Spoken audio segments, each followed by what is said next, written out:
Hello, my friend Deng Fuel from Adelaide, Australia. It's good to see you. Been a long time.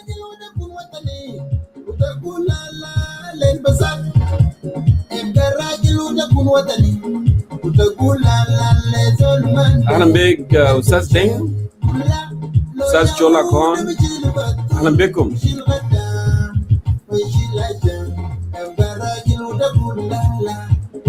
John Howe, long time no see.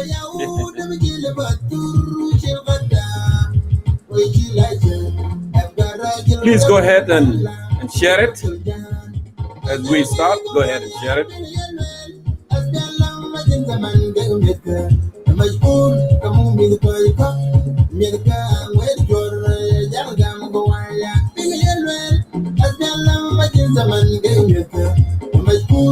No, Sas Peter Ole, Show Santino. Yep, خليك وطني وتقول لا لا للفساد.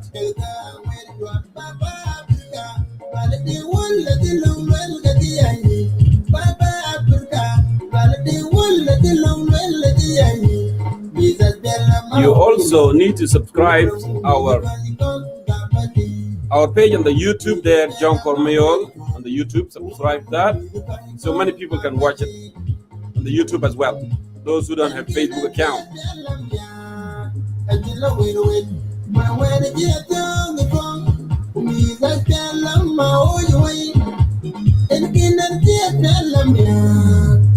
I'm big.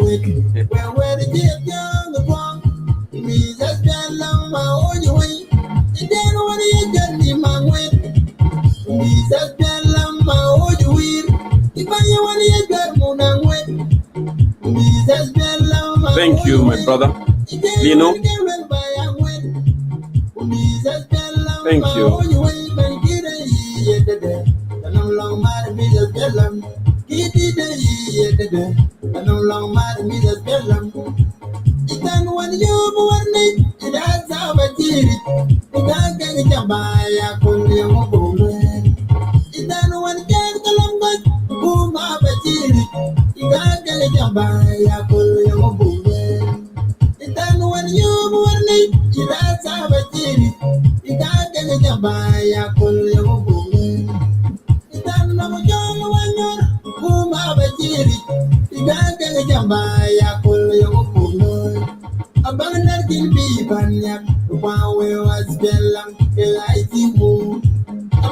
Very well, my brother.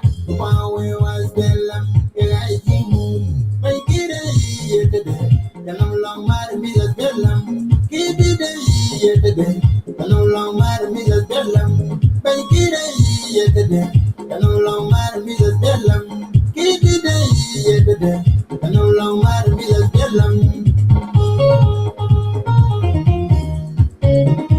positive.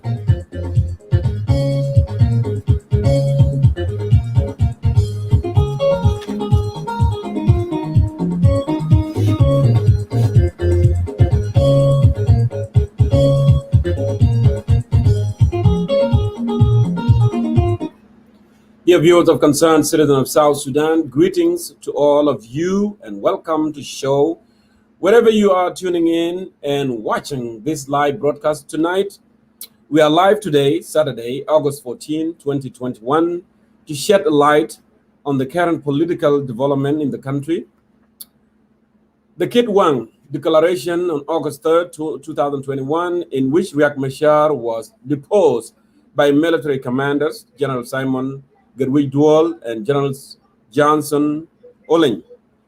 The subsequent military escalation and clashes between that eruption of the communal violence in Korejuk, that's around Juba, and Luri, also between members of the local communities, and displacement of hundreds of civilians.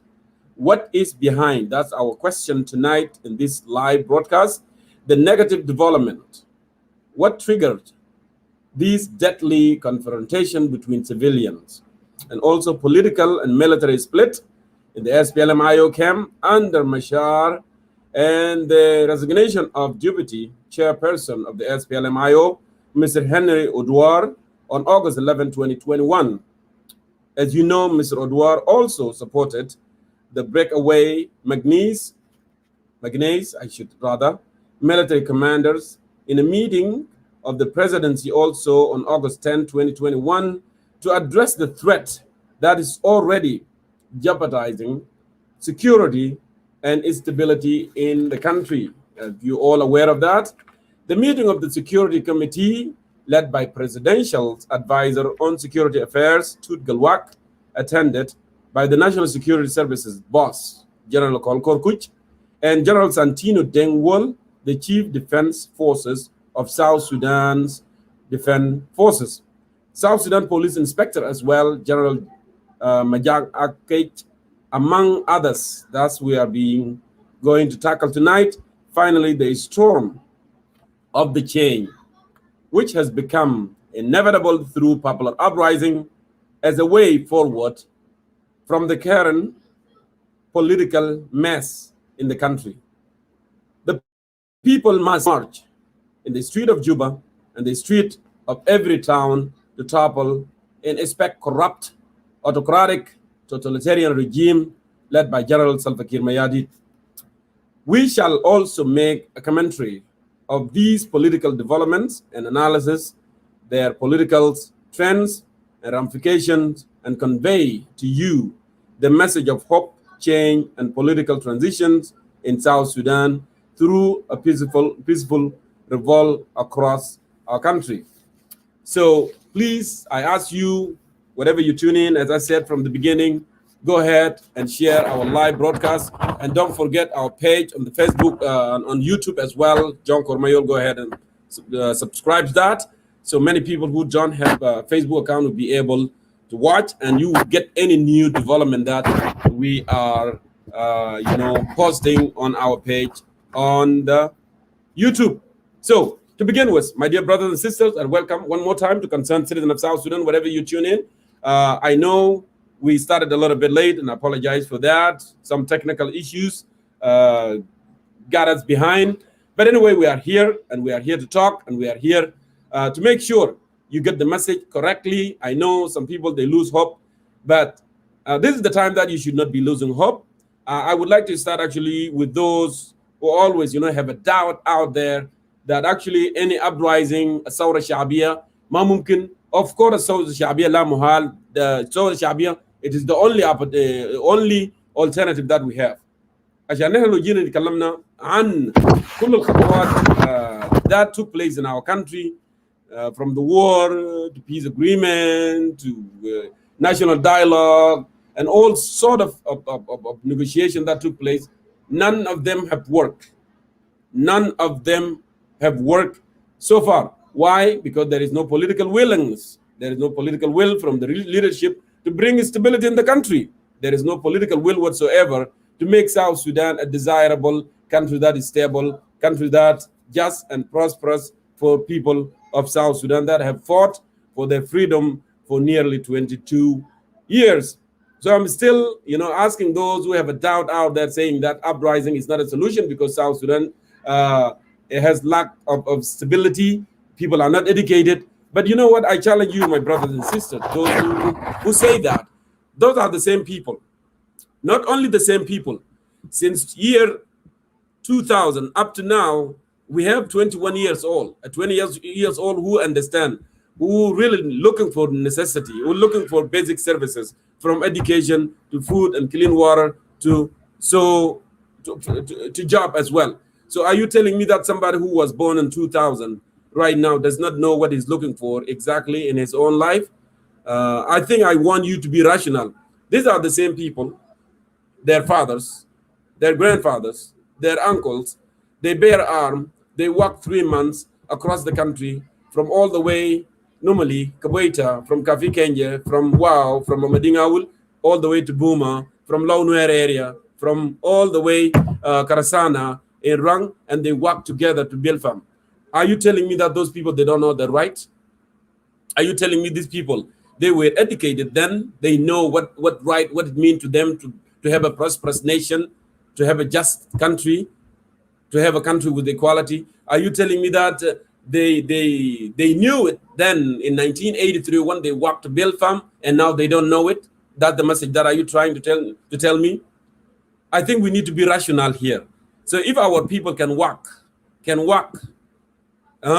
if someone from Wood, someone does not know anything, but they knew that actually they were marginalized. They knew that they were called second-class citizens in their own homeland. If they can work to go and fight for this freedom 22 years ago, not 22 years ago, 35 years ago plus, are you telling me these people now, they don't know their right? Are you telling me somebody who was born in 2000 does know his right? Someone who born in 80s, someone who born in 90s, it does not know their right?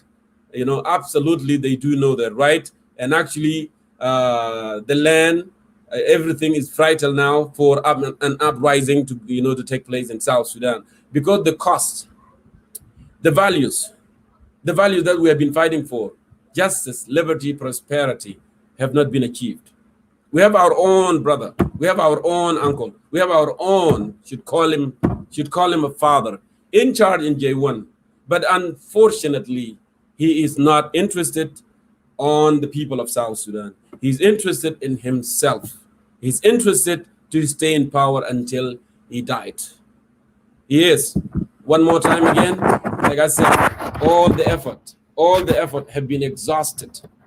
Kullu Mahawalat has been exhausted from the war that he created from 2013, from the peace deal that was signed in Addis Ababa in August 2015, and then created another war in 2016, and then again going to Khartoum in September 12, 2018, and sign a peace deal, and no implementation. Implementation is zero. And now, as I'm reading to you introduction, you can see there is a crack, there is a breakaway within Dr. Riek Machar camp, the signatory of Khartoum Peace Agreement. And we said it since day one, that actually the Khartoum Peace Agreement was not genuine, and it will not be genuine, and it will never be implemented, because that peace agreement actually was signed from tactical point, so Salva Kiir can get everyone that he wanted, those who were fighting him, to get them into Juba, and then from there, there will be no way out. It will buy his time, and by his time will not implement anything, and that's where we are now. We said this to you long time, not too long ago. We said this 3 years ago, and here we are. We're proving again and again and again. And so now I will ask you a question. And if you are saying that, oh, well, uprising is very difficult because people of South Sudan, Sudanini Junubin ما متعلمين والسودانيين الجنوبيين ما بيقدروا الثورة الشعبية والسودانيين الجنوبيين ما فاهمين. طيب كده كلمني انت بس بالسمبل. تبدا ما ياو نفس السودانيين الجنوبيين اللي مشوا بالفام عشان هم كانوا يعني بيعتبروا مواطنين درجه ثالثه. هم يعرفوا حقوقهم في 1983، عرفوا حقوقهم في 1983. انت هتكلمني تقول لي الناس زي اليوم ده ما بيعرف حقوقهم؟ ما بيعرف انه مثلا محتاجين مويه نظيفه، محتاجين مدارس لعيالهم، محتاجين لطرق معبده، محتاجين للمدارس، محتاجين للمستشفيات، لمطارات وكل سبل الحياه. Are you telling me that? You know, simply that message of being, you know, pessimistic. But we don't want to be pessimistic. We are optimistic, and I know for sure we have proven to the people over and over again that actually the right thing in the right time. And that's why uprising is going to be the only solution. Because you tried with armed struggle. You fought with Salva Kiir, begun rebellion. ناس هاروا بالسلاح ما قدروا بالسلاح. ناس عملوا negotiation ما قدروا بالnegotiation. ناس عملوا reunification whatever they call it أروشا في تنزانيا ما نفع. حتى ناس مشوا لبوب في روم ما نفع. لأن الموجود في جي 1 دي ما محتاج بوب ولا محتاج negotiation ولا محتاج all these things. محتاج ثورة شعبية. محتاج كده. لأن أساسا they have shown over and over again they are not interested serving you. هم ما محتاجين to serve you. نفس الجيش الشعبي اللي كانوا بيحاربوا الآن جوعاء، الآن تعبانين، الآن ما في عندهم مويه نظيف، ما بدون مرتبات بتاعهم. ده عشان ليه؟ عشان ما في قروش؟ لا طبعا of course there is oil money, there is money there, but those cliques, those circle rings of Salva Kiir Mayardit, the totalitarian leader in South Sudan, is the one that you know resisted because the only way يا جماعة لأنه المقاومات الحياة the basic or the interest of human to live are very simple. Food, okay, security and shelter. These are the most important thing for human to live. حتى انت لو سألت جنس صغير بس انت لو شفت جنس صغير رضيع بيرضع من امه، انت لو شفته اول حاجه الانسان محتاجه، اول حاجه الطفل محتاجه هو الاكل، انه يرضع. لما يرضع بعد كده شنو بيكون مبسوط، بعد كده بيلعب. لكن هو لو ما رضع، لو ما اكل، لو ما رضع ما بيكون مبسوط. It will not think about anything else. It will not think about playing. You know, that's the way it is. You, the same thing. انت لو ما اكلت you are not going to be happy. You are not going to think to do other stuff that you wanted to do. You are not going to play. You are not going to even have planning to go out and and chat with people. It's not going to happen. This is a necessity. And why I'm bringing this point up, because Salva Kiir Mayardit, he has a plan actually, and his plan إنه يجوع شعب جنوب السودان. Simply إنه يجوع شعب جنوب السودان. لأن أنت لما تجوع الزول، لما تجوعه ما يكون عنده أكل. When you make them hungry, starve them. هم ما بيفكروا في حاجة، ما يفكروا في أي حاجة تانية غير أنفسهم بس إنه يأكل. أوكي، لما تجوعوا وتخوفوا هو بيفكر بس في أكل وسكيورتي بتاعه. That's it. And that's the plan since 2006. That's the plan. هل أنت هتقول لي يا أخي العزيز والمشاهد اليوم، هتقول لي جنوب السودان ما أرض صالح للزراعة، ما أرض خصبة، ما أرض ممكن إحنا نعتمد على الذات، ما أرض ممكن نسخر الموارد بتاعنا الموجودة من أجل شعبنا؟ أنت هتقول لي الكلام ده؟ لا طبعا. ودليل على كده قبل ما يكون في أي حرب في بلدنا، قبل ما هو يشعر الحرب دي ما كان في كلير يعني برنامج، ما كان في برنامج سياسي واضح للبلد، ما كان في استراتيجيات انه ينمو، يكون في النمو في هذا الدوله، في الدوله دي يكون في النمو، يكون في مشاريع زراعيه عشان يكون في اكتفاء ذاتي. احنا ناكل من اراضينا، ودائما انا قاعد اقول الكلام ده. اوكي، اي حاجه بيخرج من الباطن الارض دي انت ما محتاج تجيبها من برا، لانه يو هاف سويل. اي دوله عندها سويل، كينيا عندها سويل، يوغندا عندها سويل، عندنا ارض. اي حاجه بيطلع من باطن الارض لازم يكون في البلد. لكن رئيس الفكير ميار he did not want that. عشان كده ما في بلان للزراعه. عشان كده بيجيبوا موز من يوغندا، بيجيبوا حاجات كلهم من يوغندا، حتى السمك اللي عندنا نيل بيجيبوا من يوغندا. It was deliberately زي ما انا كلمتكم قبل. he meant عشان يجوع شعب جنوب السودان. عشان كده ما في مشاريع تنمي في البلد. عشان كده هم بيشيلوا عيالهم برا، عيالهم يدرسوا برا، وعيالهم يكونوا قاعدين برا. They use the oil money for their own benefit of their children. And you here my مسكين انت ما بتدرك. You don't understand that. And a few who have their uncles in the government, they're saying, "Oh, everything is fine," but everything is not fine. اذا كان ابناء الجيش الشعبي ما بيمشوا مدارس، اذا كان الجيش الشعبي بيشهدوا ما عندهم سالري بتاعهم. How things are going to be fine, my dear brothers and sisters? Just be rational. عشان كده انا قلت قبل try to be rational. So it was done deliberately. It was done deliberately. They mean it. إن الشعب جنوب السودان ده يجوعوا، ما يكون عندهم أكل، ما يكون عندهم مأوى، ما يكون عندهم شارع، ما يكون عندهم مدرسة، ما يكون عندهم مستشفى. أما هم الحاكمون they will fly out للجرمن يمشي يتعالج هناك. They will fly out to South Africa. They will fly out to where? To India. They will fly out to all sort of developed countries عشان يمشي يتعالج، لأن القروش معهم في يدهم. القروش بتاع اويل معهم في يدهم. أما أنت وابنك وبنتك ومرتك أنتوا ما فاضين بكم. فكيف انك تقول لي مثلا الكلام ده انه الثوره ما بتقوم؟ تقول لي الثوره ما بتقوم كيف؟ انه الثوره ما بتقوم كيف؟ ثورتنا قايمه. ثورتنا قايمه. Whether they like it or not, this is the only resort that we have. Of course, peacefully. We don't want any fight. لان انت لما تشيل سلاح وتحارب مع اخوك، you know، بولد ده ما بيعرف مين المواطن ومين العسكري. And we don't want that. We don't want our people to be killed. We have enough people have been killed by regime of Salva Kiir Mayardit. فأنا دايركت أكون راشنال زي ما أنا قريتك قبل. Just want you to be rational about this. لأن كل المحاولات have been exhausted. Have been exhausted. I'm not just talking out of my mind. أنت بتعرف الخطوات الناس بيشوفوا في جنوب السودان. الخطوات نحن مشينا فيها. الخطوات الدولة ماشية فيها. لكن they are not interested. وده السبب اللي أنا قلت لك it was done deliberately. إنه ما يكون في إمكانيات، إنه ما يكون في مشاريع تنمي في البلد. حتى الريفاينري ساكت عشان يصفي الأويل ده، يعمل يصفي الأويل ده عشان يستخدموا له عربات اللي هم بيسوقوها ما عايزينه، يجيبوا جاز من برا. أنت اللي جيت في يوم، زول هو ذات نفسه، يعني هو يعني عنده مانجا، let's say مانجا ولا ذرة whatever we can call it، عنده في بيته وبيجي بيشتري ثاني مانجا من برا.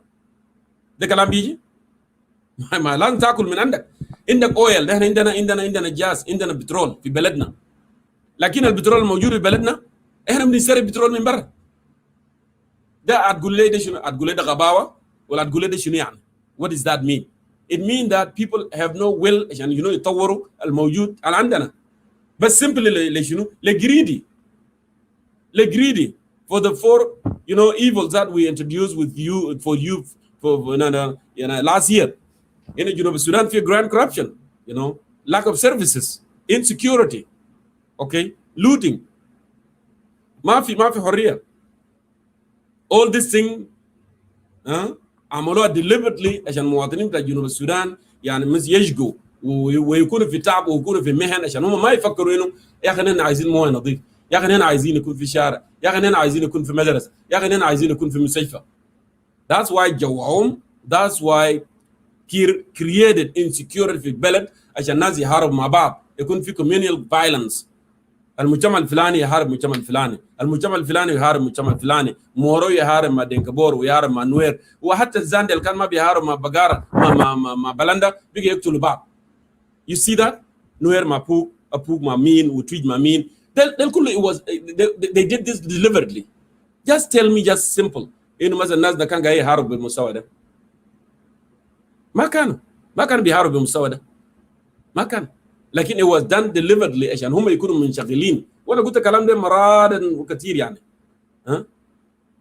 شفتها؟ الكلام ده قلناه مرات كثير جدا جدا جدا. لكن طبعا في ناس طبعا اللي عندهم اهل في الحكومه، الناس اللي هي خايفه زي ده اللي اسمه منو اموري ده اللي هو خايف، لان ده الناس طبعا المستفيدين من النظام. المستفيد من النظام، الناس المستفيدين من النظام عندهم اهل هناك، عنده اخوه، عنده امه، عنده مين، وعنده غيره.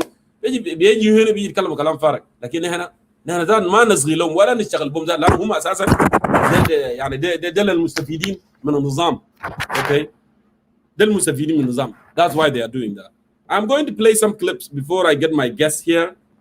We will be joined by Ustaz Dengdir Ayok and also Ustaz Mading Maniel tonight. They will be coming here and we will be moving along with this discussion. But before we go there, failure of President Salva Kiir Mayardit has proven the people of South Sudan over and over again. So what else are you waiting for? Nothing you are waiting for. حقك ده هتاخده وهناخد حقوق بتاعنا وهناخد حقوق شعب بتاعنا. اوكي هناخدوها بشنو؟ بثوره سلميه. بثوره سلميه. الناس اللي بيتكلموا كلام فارغ ده يقولوا البلد ده ما مهيأ لثوره وناس ما فاهمه. ده نفس الناس اللي حاربوا في 1983. انت اللي ما فاهم لكن هم فاهمين. السودانيين الجنوبيين فاهمين تماما what they want. لكن انت اللي بتقول ده الناس ما فاهم في البلد، انت اللي ما فاهم. You either ما فاهم or عشان because of your interest انت بتعمل شنو cover up. Just simply because of your interest. لكن الناس ما فاهمين. I'm going to play this failure of President Kiir of the last 10 years since we become an independent nation. He cannot even answer the question. لما Jeff Kunenge of Kenyan television سألوا قالوا يا are you proud? Are you proud what you have achieved so far? يا جماعة أي إنسان في الدنيا ده عنده برنامج في الحياة. سألوا قالوا are you proud? Kiir قالوا I am not proud because he knew what he has done. كمان قالوا شنو؟ قال okay if that's the case why don't you walk away? قالوا walk away where? He cannot tell where walk away where. Walk away to one channel. That's where you walk to. Because you have failed people of South Sudan. So let me play that and you listen. And I will play also a clips للجيش الشعبي اللي كان بيشهد. He's begging في شوارع جوبا. I will play that as well. And then later عشان أوريكم إن كير had failed all South Sudan. You know, internationally as well. Right now أي دولة ما دول كلها بقى بتيجي جنوب السودان they wanted to do whatever they wanted to do because we don't have leadership. We don't have عندنا القيادة اللي عندها استراتيجيات للدولة. ما فيش. Anyone can come and grab whatever they want to grab. And that's why Egyptians are too much into our affairs. They are too much. Now they are talking about digging the Jonglei Canal. They are talking about things that will affect our population. ليه؟ لأن عشان ما عندنا ما عندنا قيادة سياسية حكيمة إنه بينظر للمستقبل بتاعت البلد. ما عندنا. So let me play all these clips and you be the judge. Amadol, those who are benefiting from this regime, don't mind them. They can write whatever they want to write. We don't care about them. So let me go ahead and start with Jeff Kunenge. 10 years. لما نسأله السؤال. اسمعوا قال شنو. Tell me something. 10 years later, I mean, are you proud of what you've achieved? Do you wake up saying, I am tired of all this? Are you proud of your achievements? I'm not really proud because we have been fighting and things that we have done were destroyed. So, okay, sorry. Start again and again. I cannot talk proudly to the people of South Sudan about the achievements. But if we were in my office, I could tell you what have we done. Peace is one of them.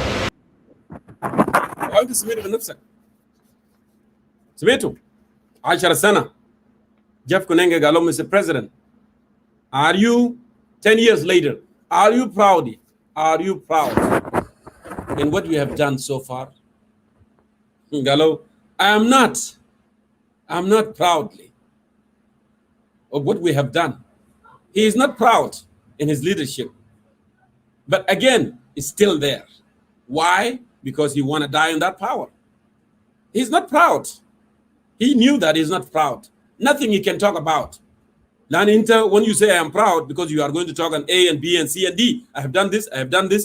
بلد فيه security, بلد فيه مشاريع تنمية, بلد فيه مدارس, بلد فيه مستشفيات, بلد فيه ده. أبناء بلدي بيعيشوا بود وأم and they are doing very well. That's how you can be proud. But he knew that it created conflict because he can survive. Because Salva Kiir can survive when he creates conflict. That's what it is. We all know all of this. He's not proud. He's the same guy that launched national dialogue. بعد ما هو فشل في أروشا، بعد ما هو فشل في سلام أديس أبابا، وبعد ما هو فشل في سلام بتاع خرطوم، وما داري يعمل implement for all of this, and he got caught every time we caught him. That he has been lying to the people of South Sudan, for a very long time. He lied today, he lied tomorrow, he keep lying. He keep lying, he keep telling them, oh, we got to do this and change the direction, we got to do this. National dialogue? But I'm there, but someone to challenge me, Kule Jonkor. You are wrong. Another can be good, oh, give peace a chance. National dialogue is solution. President Kiir launched national dialogue. That national dialogue is going to be the only solution. He have forgotten any people of South Sudan proudly, without fear, they can speak up. He launched it, national dialogue, 2016. Ugal ayi natija betla min national dialogue, I will abide by that.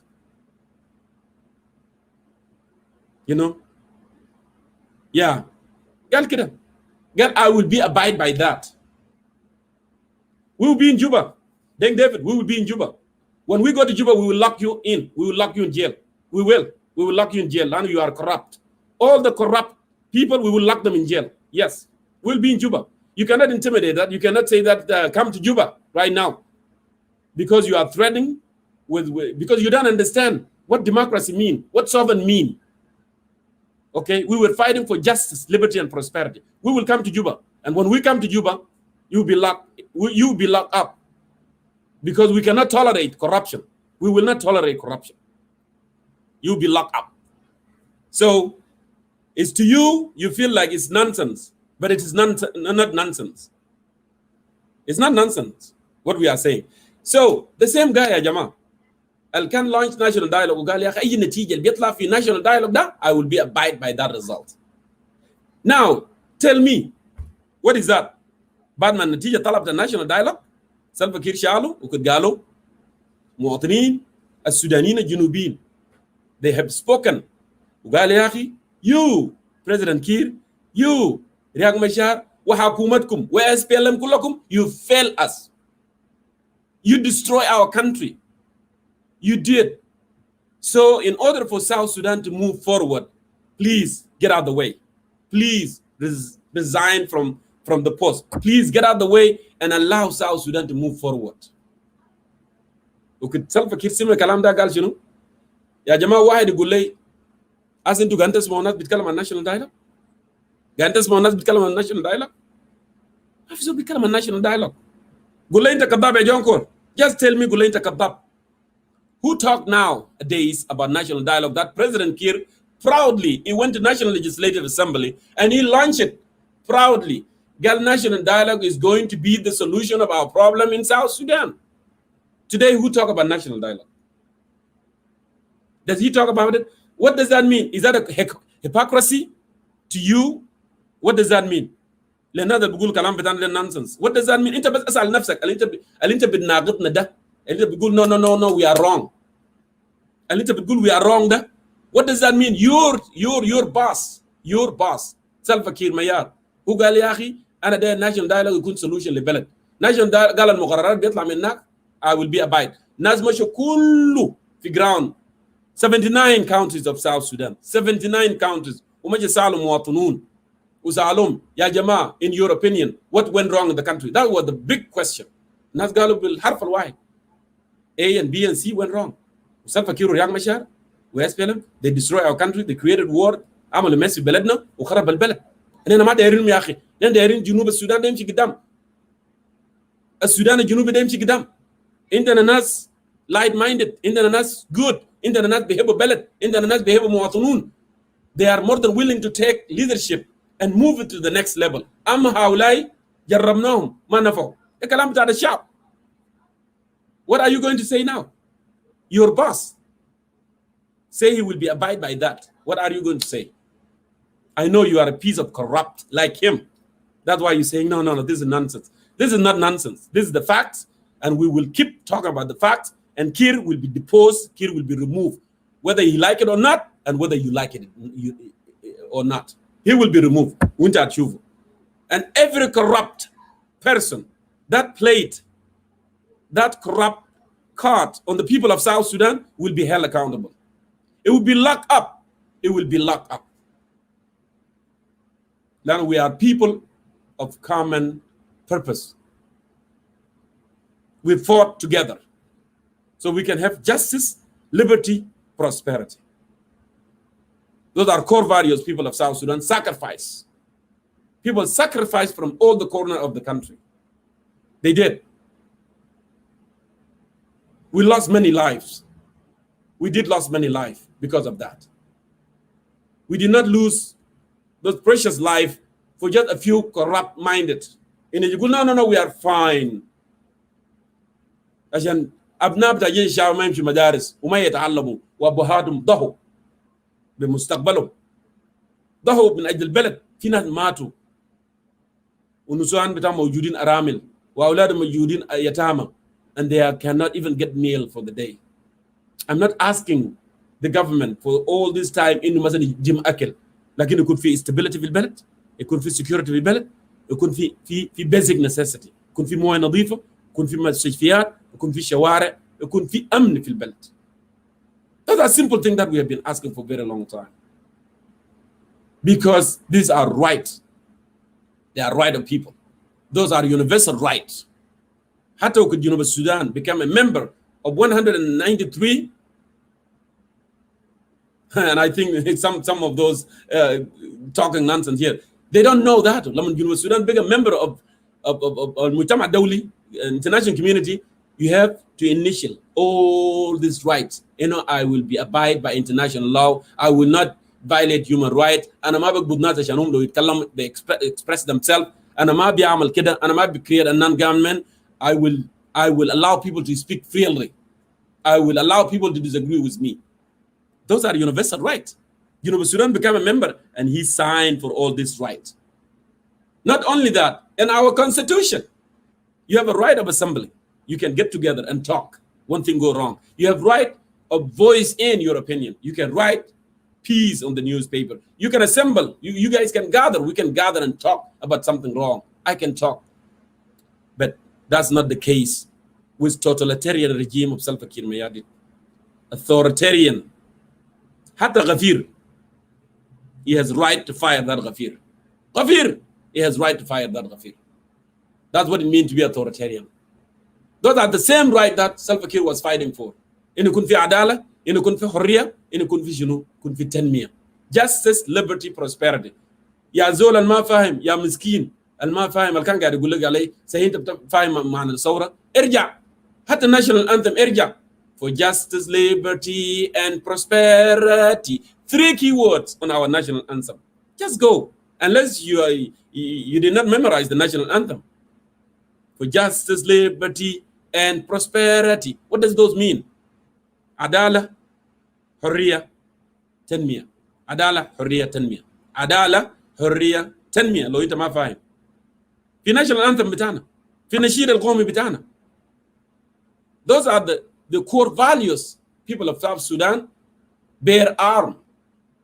عشان يحاربوا oppressors regime in Khartoum. Oppressors regimes in Khartoum. And you telling me that everything is fine. Everything is not fine. Yeah.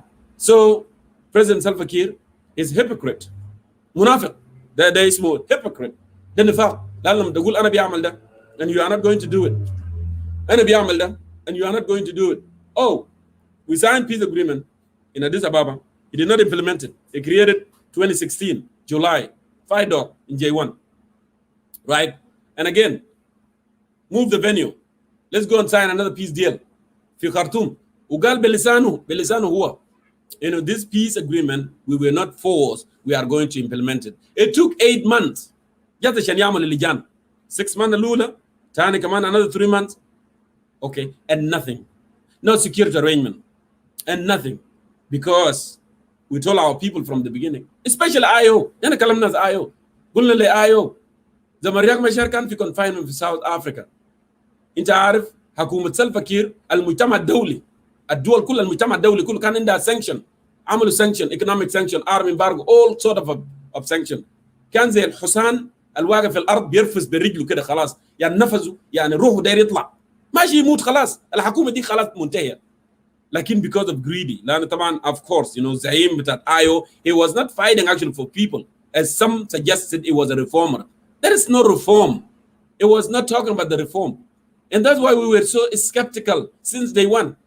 You know, we know who fight for people. We know exactly who fight for people. قلنا يا أخي حاجة ده ما سلام يا أخوانا.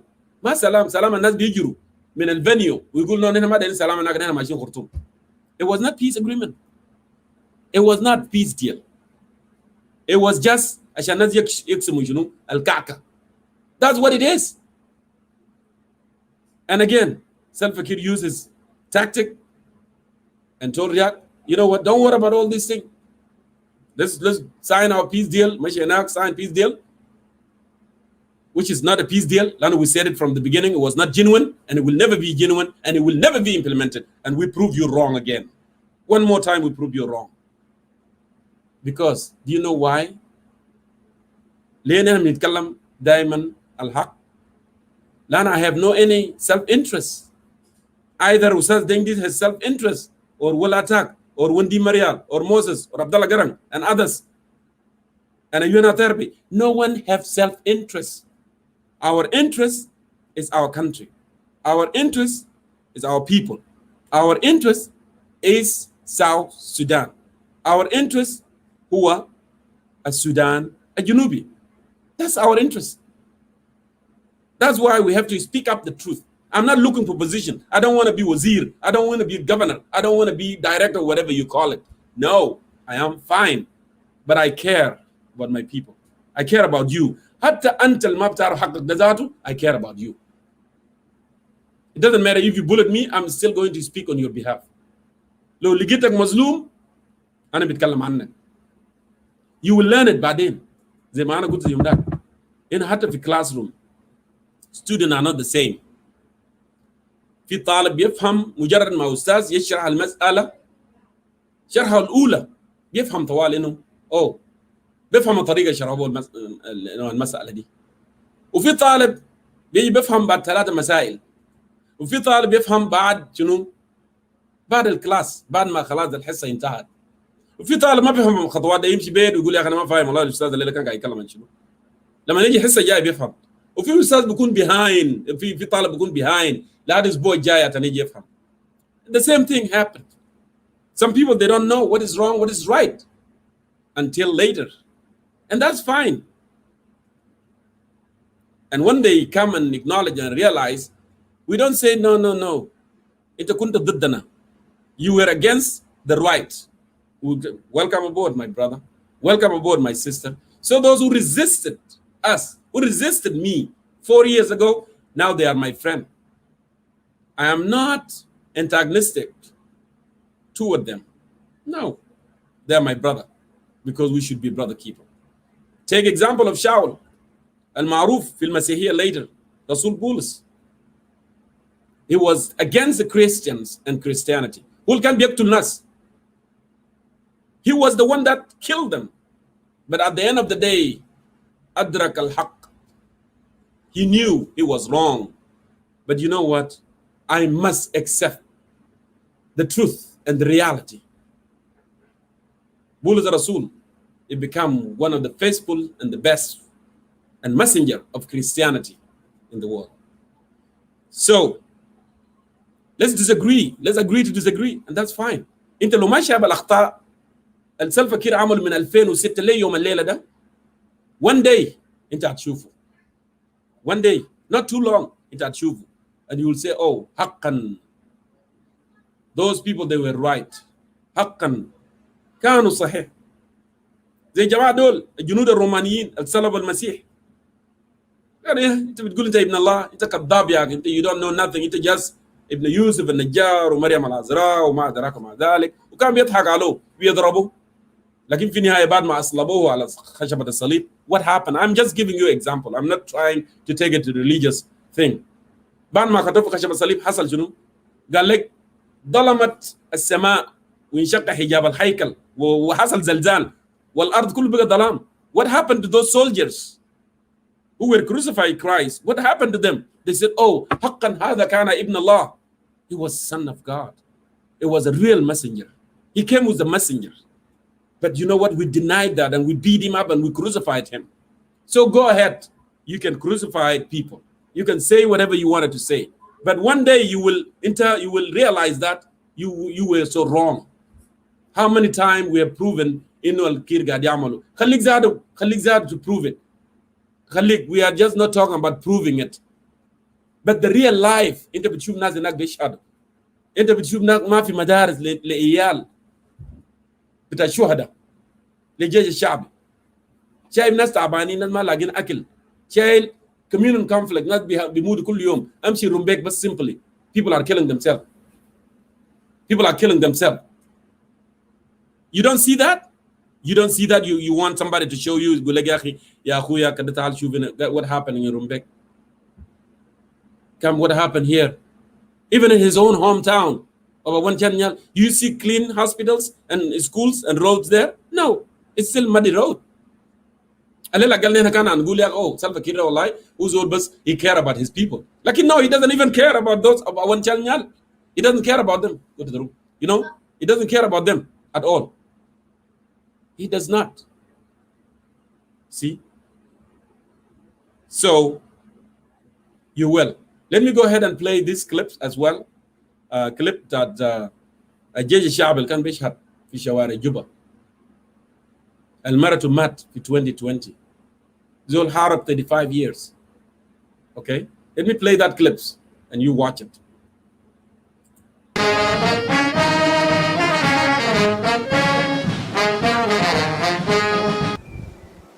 Anh cho anh mà giọng mình đó anh mời tôi vào đâu qua này chỉ đi cái nào giống mệt thì nói chuyện cái mệt cái lắp xịt để xuống giáo bồi kia nên giáo chặt anh em em cay giáo cùng lên cao cái mình coi quá còn đi về nữa khi cái gà cháu kia mỏi chầm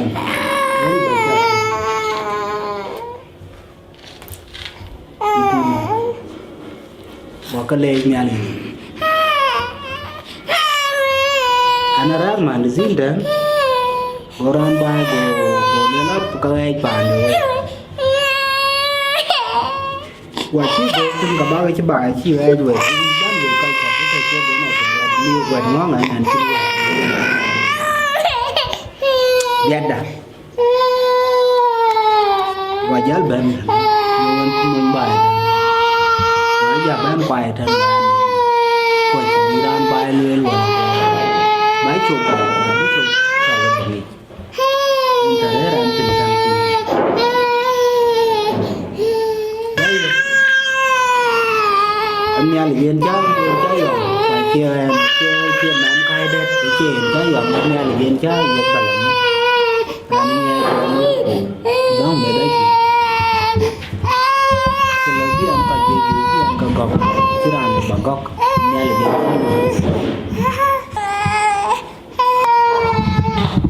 anh ấy thấy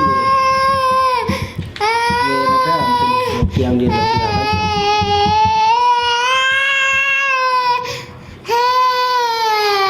anh ada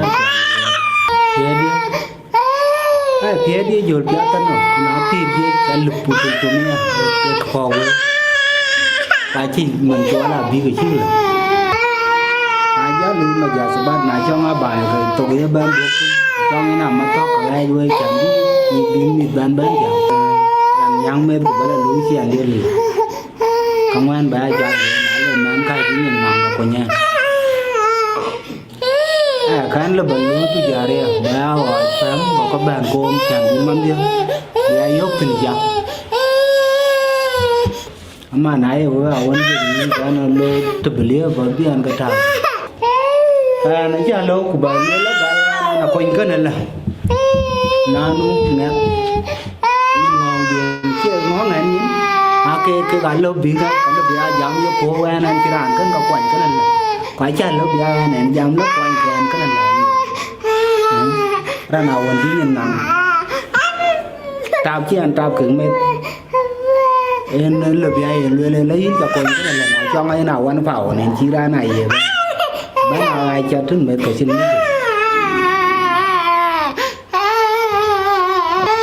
thế bây giờ lô cái là đun nó khẩu là đàn mà ăn cay đẹp đó là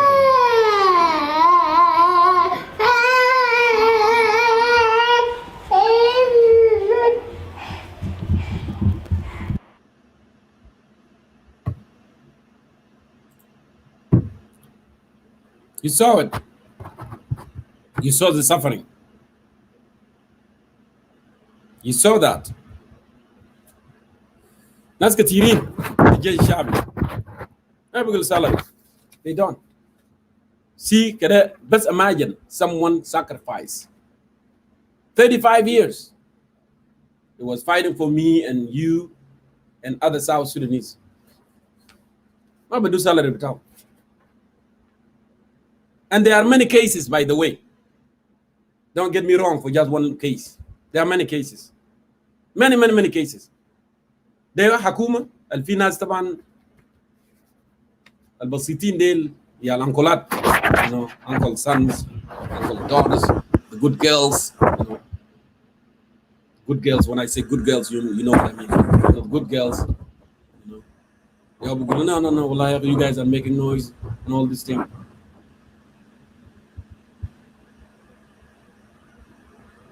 Yeah, I understand, again. I understand. There are some of them too. They are keeping Kir in power. You know, they are suffering and they don't say nothing. But you know what? Our people are good people, whether they are in Shabi or Muatinin, because sometimes they are so loyal. They are so loyal. We were living in confinement as the communities. We were living in confinement. And that's why they don't realize that actually they have right. They have right. And they need to be educated about their right. They need to be educated their right to know their right.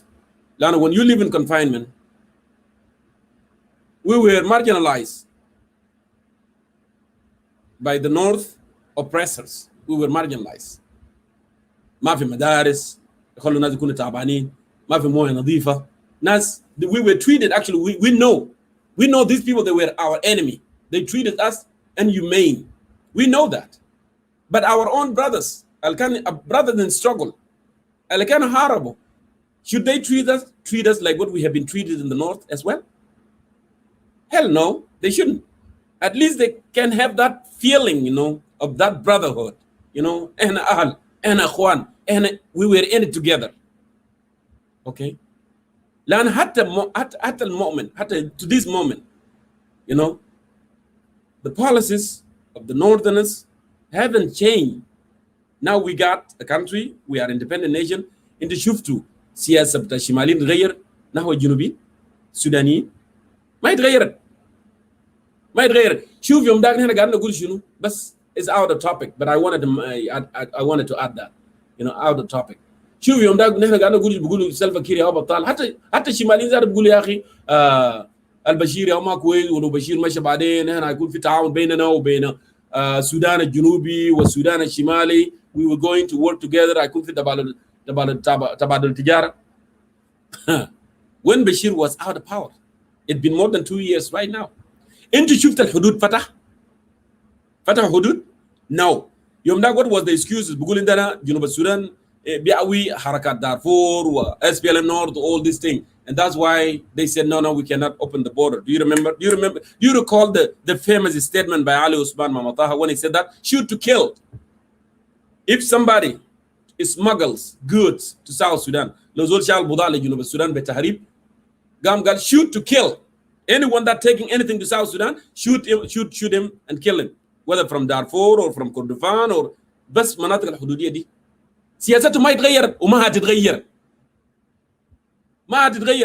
سياسته ما يتغير بتين. When you are stronger, you be recognized. When you believe in self, when you have a self-confidence, and then others will start, you know, worried about you. They will respect you. Lanito Loma is strong, Loma confidence, people will not respect you. Believe it or not. They will not. That's why you need strong allies. Like those brothers who help us, the United States. أي طيرة في الحدود بتاعنا ده كلها بتاع جنوب السودان كان يحترمنا. لكن because we have weak leadership.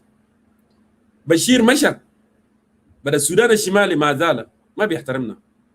ما فتح حدود. قال جنوب السودان لو فتحنا حدود معهم they will buy goods from us cheaper and they will prosper, especially المناطق الحدودية like Rang, Northern Bahar Ghazal, Unity, مناطق دي كلها يعني Northern Bahar Ghazal, let's say there is no fight there is no problem there. لو في تبادل التجارة بينهم هيكون في stability. At least الحياه بكون ارخص. انتوا شفتوا الشماليين يرضوا بالكلام ده؟ يا ود عبد الباقي اللي كان ماشي خرطوم ده قال يا اخي انا ماشي اشوف قضايا الحدود، وفي نتيجه. سياستهم واحد. Their foreign policies toward South Sudan is one, and it will never change until we stand on our own feet with confidence. بعد كده شنو الناس تاني بيحترموك، يوغندا يبدا يحترمك، كينيا يحترمك، السودان يحترمك. لكن مع ده الموجود في جيوان ده ما يحترمونا، ما في زول بيحترمك. Nobody is going to respect us. And that's why الثورة الشعبية هي الحل. We must depose him. We must remove him عشان نكون أحرار بأفكارنا، أحرار إنه نزرع. We can produce our own food. But now, as long as he's there, he will not allow that to happen, because he want to make sure you are hungry, so you don't think about anything else. You want to make sure you are insecure, so you don't think about anything else. You don't think about development. You don't think about roads. You don't think about hospital. You don't think about all basic necessity other nations that have.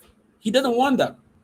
Because if he allow that room to happen, لو بقى في زراعة، في stability، في تخطيط، في حاجات زي ده، خلاص ما بعد شوية تقول يا زول هو هنا دايرين مستشفى كويس، دايرين دواء كويس، دايرين كده قروش ده بيمشي وين زادوا، هنا دايرين قروش بتاعنا دي نعملوه invest في تعليم، في الصحة، في education، عشان بلدنا ده in 10 years, in 20 years, we want to see South Sudan is something else. South Sudan prospered, is a great country. أنت هتيجي بكلام ده لأن عندنا ناس عقول كويس، عقول ناسية. But he doesn't want that. When people are giving room, it's going to be hard. So, الثورة هي الحل عشان الكابوس والمصيبة اللي في رقبتنا ده، في رقبة شعب السودان الجنوبي ده يطلع. And that's why you and me together we can make it.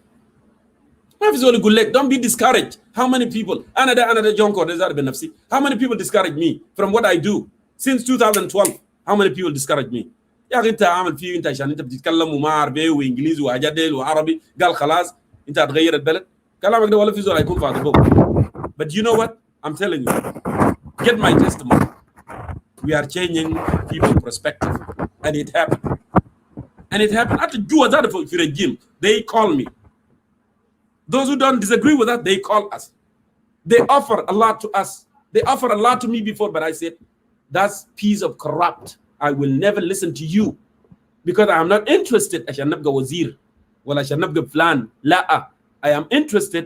أنا عندي غيرة للوطن، عندي غيرة إنه مثلا البنت بتاع جنوب السودان دي تمشي سكول وتتعلم وتختار زوجها في المستقبل. decency.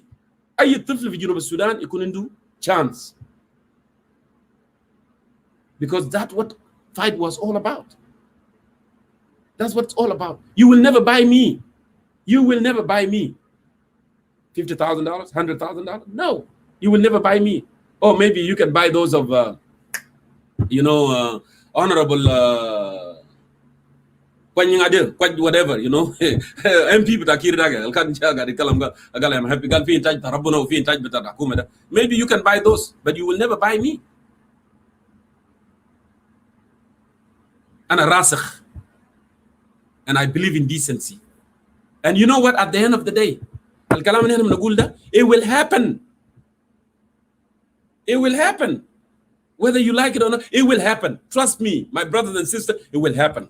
We said this long time ago, it will happen. كل ما تعملونه في الظلام بيظهر في النور. No matter what. الكلام الصح يا بيمشي قدام. So just come. We don't want the train to leave you behind. Get on board on this train, the train of change, because change is inevitable. And change is the only solution for all of us, for you and me and generations to come. Because South Sudan is a great nation. People of South Sudan are good people, are decent people, easy to learn, easy to adapt. Easy. They can come together. But Kir, have divided them for a very long time for his own interest. So my brother, Wundi Marial, welcome to Concerned Citizen of South Sudan. It's good to see you. And in the clips here also, I will play it. بعدين بتاعت السياسة الخارجية الفيلير. لأن طبعا حكومة كير بيعمل حاجات خلف الكواليس إنه عشان شعب جنوب السودان ما يعرف. Let me go ahead and play that before I give you a chance. It's very short clips. هو from رئاسة الجمهورية في مصر. You know, now بيضحكوا علينا. بس just for weak leadership that we have in our country. Just let me go ahead and I hope your network can work, my brother. قال السيد الرئيس عبد الفتاح السيسي الدكتور جيمس واني إيغا نائب رئيس جمهورية جنوب السودان للشؤون الاقتصادية والوفد الوزاري المرافق له، وذلك بحضور الدكتور مصطفى مدبولي رئيس مجلس الوزراء والسادة وزراء الخارجية والموارد المائية والري والتعليم العالي والبحث العلمي والتعاون الدولي والزراعة واستصلاح الأراضي والتجارة والصناعة، والسيد عباس كامل رئيس المخابرات العامة. صرح المتحدث الرسمي باسم رئاسة الجمهورية بأن السيد الرئيس طلب نقل تحياته إلى أخيه الرئيس سيلفا كير، مؤكدا سيادته التقدير الذي يكنه للعلاقات الوثيقة التي تجمعه مع رئيس جنوب السودان، والتي تجسدت في زيارة سيادته إلى جوبا في شهر نوفمبر الماضي، معربا عن الترحيب بعقد الدورة الأولى للجنة العليا المشتركة بين البلدين حاليا في القاهرة، وهو ما يؤكد الاهتمام المشترك بتعزيز العلاقات الثنائية في مختلف المجالات والارتقاء بها إلى مستوى الشراكة الاستراتيجية، بما يجعلها نموذجا يحتذى به للشراكة التنموية بين دول حوض النيل. كما أكد السيد الرئيس عزم مصر على الاستمرار في تقديم الدعم الفني لجنوب السودان على كافة الأصعدة، خاصة في المجالات التنموية، وللاستفادة من الخبرات الرائدة لمصر في دفع عملية التنمية في قطاعات الإنتاج الزراعي والري والصحة والتعليم وغيرها، وإطلاق عملية للتكامل الاقتصادي في عدد من المجالات مثل الاستثمار والتبادل التجاري والطاقة والبنية التحتية والبترول، معربا سيادته في هذا الإطار عن اعتزاز مصر بعقد معرض المنتجات المصرية الأول في جوبا خلال شهر يوليو الجاري، بما يؤسس لحركة تجارية نشطة وفعالة بين البلدين، بالإضافة للمضي قدما في إنشاء فرع جامعة الإسكندرية بجنوب السودان. كما شدد السيد الرئيس على حرص مصر على مواصلة بذل مساعيها على المستويين الإقليمي والدولي لتعزيز الجهود الرامية لتحقيق استمرارية الاستقرار والسلام والأمن في جنوب السودان كدعامة أساسية وحتمية لأي جهود للتنمية. من جانبه نقل السيد إيغا تحيات الرئيس سيلفا كير إلى السيد الرئيس، معربا عن تقدير بلاده الكبير لمصر وشعبها وقيادتها، ومثمنا التطور المتواصل في مسار العلاقات الثنائية بين البلدين الشقيقين، والذي يمثل ركيزة أساسية للتنمية والبناء والتقدم. My God, I hope وندي مريال network بتاعك عشان يعمل cooperation، لأن أنا شايف قاعد يعمل لك drop every time. I hope this time network هيشتغل. جامعة الإسكندرية حبيبي. كلام جامعة الإسكندرية قالوا هيعملوها في جنوب السودان، جنوب السودان زي ما هم بيقولوا. قال هيعملوا جامعة الإسكندرية في توني. الكلام ده كان 2008 سنة 2008 قال هيعملوا جامعة الإسكندرية. مصريين بيضحكوا علينا بس عشان عندنا weak leadership. weak leadership. شفتها؟ ودي مريال I hope network يشتغل عشان يقدر يخليك تتكلم بارتياح وتقول كلام انت ده تقوله. ف قبل ما نخش في تطور في الكلام ده، سامعني يا استاذ جمهور؟ سامع؟ انا سامع يا جاي، لكن النتورك بس قاعد cut you off. انا طبعا one more time I welcome you to the program. It's just knocked me several.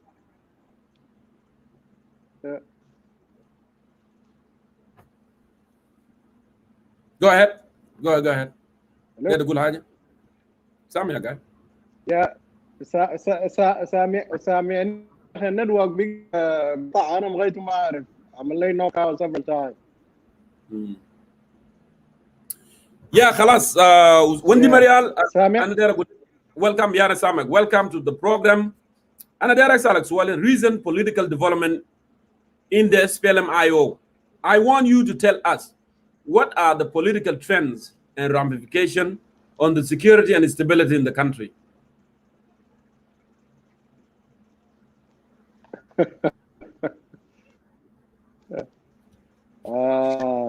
Jesus Christ.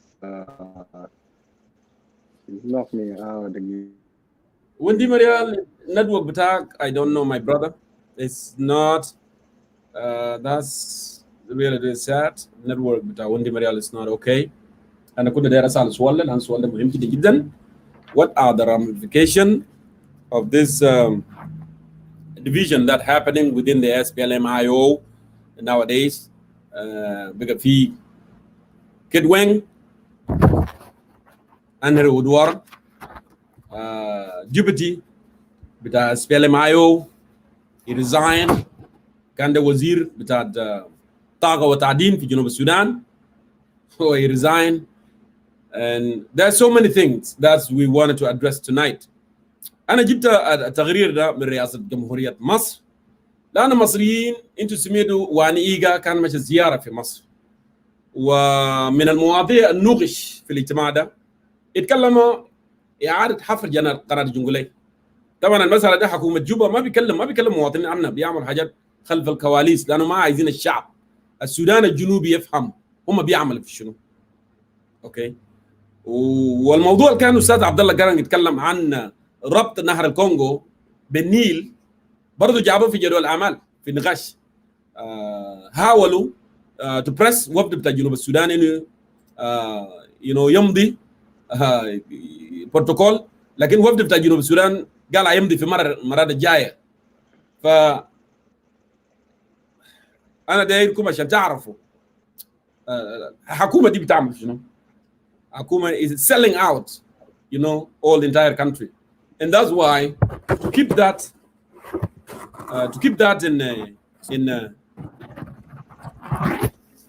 keep that kind of government who does not care about the people. بخلينا نرجع ورا دائما، وعشان كده بلدنا ما ماشي قدام، بلدنا بقى مضحكة يعني. العالم بيضحك علينا اليوم. شفت because of this man with the black hat Salva Kiir Mayadi. Yeah. تفضل كده. I hope network يشتغل لك. تفضل. That was a black hat. Of course. والله أنا عملت كل الحاجة النتورك والله بيخلوا مرة أنا عارف. غيرت اللوكيشن.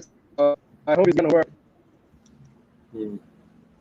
يا سلام عليكم أستاذ جونكور لكل المشاهدين بتاع كونسيرن سيتيزن وكل الداعمين للتغيير السياسي والاجتماعي والاقتصادي داخل البلد جنوب السودان. أنا بحييكم وبسلم عليكم كلكم.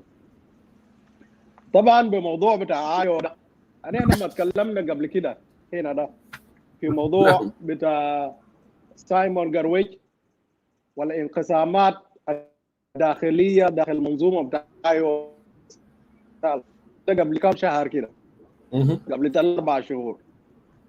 أنجلينا فاتت خرطوم ومشت قابلت المخابرات وقابلت معظم القيادات الميدانية في خرطوم عشان يقدروا يحلوا المشكلة ده سلميا، لكن المشكلة ده ما جت حل لأنه الخلاف كبير جدا جدا. أولا القسم بتاع الأمنية بيشكل بنسبة 60% من الاتفاقية. بالنسبة لرئيس الجمهورية ماذا يكتفى بحلمان، يكتفى بحل المجلس التشريعي ويكتفى بالحكومات بتاع الولايات، لكن في الترتيبات الأمنية ده ما بدار يشتغل به. وده لب الخلاف كله، إنه سايمون جارويج بيشوف إنه تطبيق الترتيبات الأمنية هي أولوية. معلش وندي بريال it look like network is not helping you. نحن نأسف في الموضوع ده. كنا نتمنى إنه أستاذ وندي بريال يقدر يواصل حتى يستطيع مثلا يدلي برأيه بالكامل يعني، لكن للأسف network ما من صالحه ف keep knocking him out. We are also waiting for أستاذ وندي دينجدي Dengida York and Sas Meding Manuel.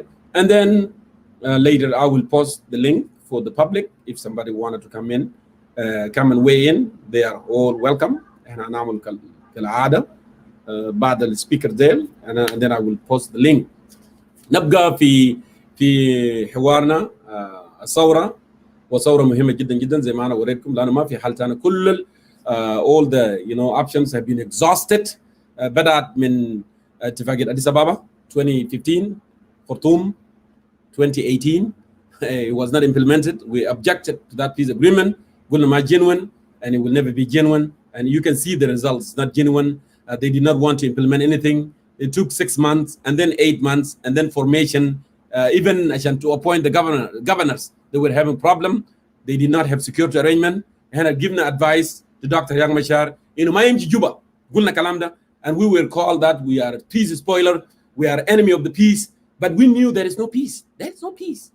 There is no peace with Kir Mayadit. Kir survived when there is a chaos. That's how he survived. لكن عشان يكون في debate بلد يكون مستقرة والناس تقدر تتبادل الآراء والأفكار, no, because it does not believe in that. And he cannot survive when there is a debate. عشان زول يقول يا أخي lay this and lay that. No, it will slap you on the face. That's why he created a non-government. That's why he has an open budget to national security, so they can arrest, they can detain, they can torture, they can do whatever they want. So كل الطرق has been exhausted and there is no any other ways. جربوه بالحرب, army struggle. It didn't work. Georgia Thor knew there's something wrong, even though we were not supportive of Georgia Thor that time, because احنا كنا في مفترق الطرق. احنا دايرين ننفصل. احنا دايرين جنوب السودان تكون independent nation. That's why no one supported Georgia Thor. But Georgia Thor actually raised a very important point. لأنه corruption started since 2010, right away, right there في election, right there in election. When he won election in Jungle, when Dana Tulju won election in Northern Barkazal and other places, but election were rigged, loyalists of Salva Kiir Mayardit, because this is what he wanted to happen. So we knew it since day one. Innu ma fi haja ينفع. So all the resources, all negotiations, كان Arusha, ولا كان Addis Ababa peace agreement, ولا كان خرطوم للسلام, ولا كان national dialogue ذاته. السلفا كير that propose. اللي هو خطاب في الدرجة الآن. أنا ما أعرف. أنا أقول شنو اللي زولا مثلا الما بيكون معانا. Somebody who doesn't want to be on the page. How I'm going to explain to you? If all this حاجات دي كله لو ما أغناك لكلام تاع Arusha ولا كلام تاع Addis Ababa peace ولا peace بتاع خرطوم وما implemented ولا مشي بتاع روما national prayers national dialogue, all these things buying time that President Kiir have created just to stay in power. With nothing. لو ما أغناك, what else هيغنيك؟ عشان كده أنا قلت شنو؟ You have to have that confidence. إن عندك مواطن درجة أولى، إنه ده بلدك، ده حقك. من حقك تكون عندك مويه نظيف، من حقك يكون في مستشفى لك عشان تتعالج فيه، من حقك يكون في مستشفى في مدرسة لجناك يتعلم فيه، من حقك إنك تمشي من غير ما زول يعمل لك ترد ماشي وين وجاي من وين. Unless you committed a crime. If you committed a crime, yes, you can be tried, before the court of law. Absolutely. لكن بس كده بس عشان انت مواطن جنوب السودان، مواطن من السودان الجنوبي، ما تستمتع بحقوقك، الحقوق اللي احنا حاربنا كلنا together من اجلها. How do you feel? You know how I feel? I feel being degraded. I feel being marginalized. I feel being neglected. And this is not who we are. And we do not want that. That's why we fought the aggressors, the oppressors, Khartoum, to gain our independence. So be it. The same thing. We cannot let this happen. And we must rise up and we must depose this president so South Sudan can move forward and can be a just country and prosperous country. Ustaz Denjit Ayok, I see you are staging here. Welcome to Concerned Citizen of South Sudan. It is an honor to have you on the program. Thank you so much. A few words to greet our viewers, and then we'll move ahead here. I can ask you, a couple of questions. This very important discussion tonight. Fadal Ustaz Denjit. Hopefully the network will cooperate here. It's just frozen a little bit. Let me do this.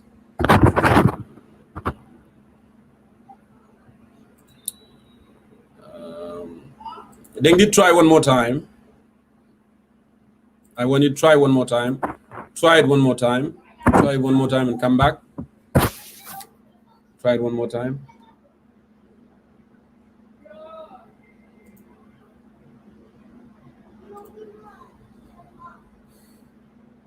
Try it one more time without dengue. I will send you a fresh link and see what's going to happen. Send you a fresh link.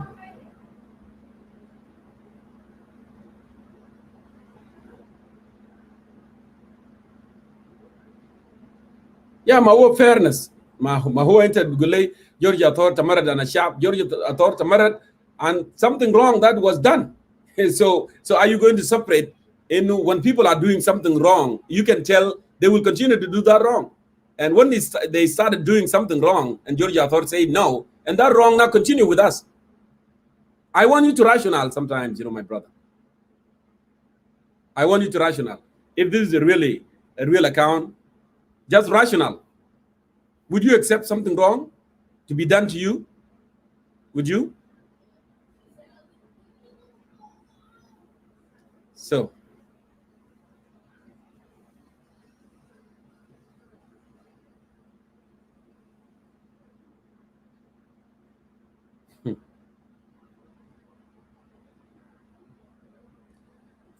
so indeed, I hope it will cooperate at this time. Do you hear me, so indeed, Ayok? Yes, I can hear you. Yeah, it looked like. I hope you hear me well. Yeah, so far I hear you very well. My network is not cooperating. I hope it would allow me to speak to our people. Yes. Well, I don't know if you understood, you got my question that I asked you or not. So I was saying that, a few words, greetings to our viewers here, and then I with my question. Go ahead. All right. I greet our people from Awil to Numili and from Tumbura to Nasser. I greet our people who are subjected to suffering in the UN camps, the internally displaced persons, the IDPs. And I also greet those who have been forced to flee out from the country to the neighboring countries in Uganda, Kenya, Ethiopia, the Democratic Republic of the Congo, the Central African Republic, those in Egypt, those who are subjected to suffering. And I tell them that a new day, a bright day of justice, liberty, and prosperity is about to be born. A new day of hope is coming on the way. And I would like to apologize to the viewers because we delayed. We start the program a little bit late. We were supposed to start 1 hour earlier or one hour and a half earlier. Yes. But we have come late.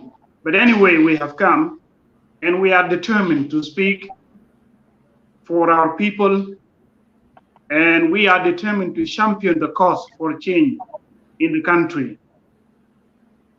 Before I come to the issues that we are going to discuss tonight in this program, I would like to appeal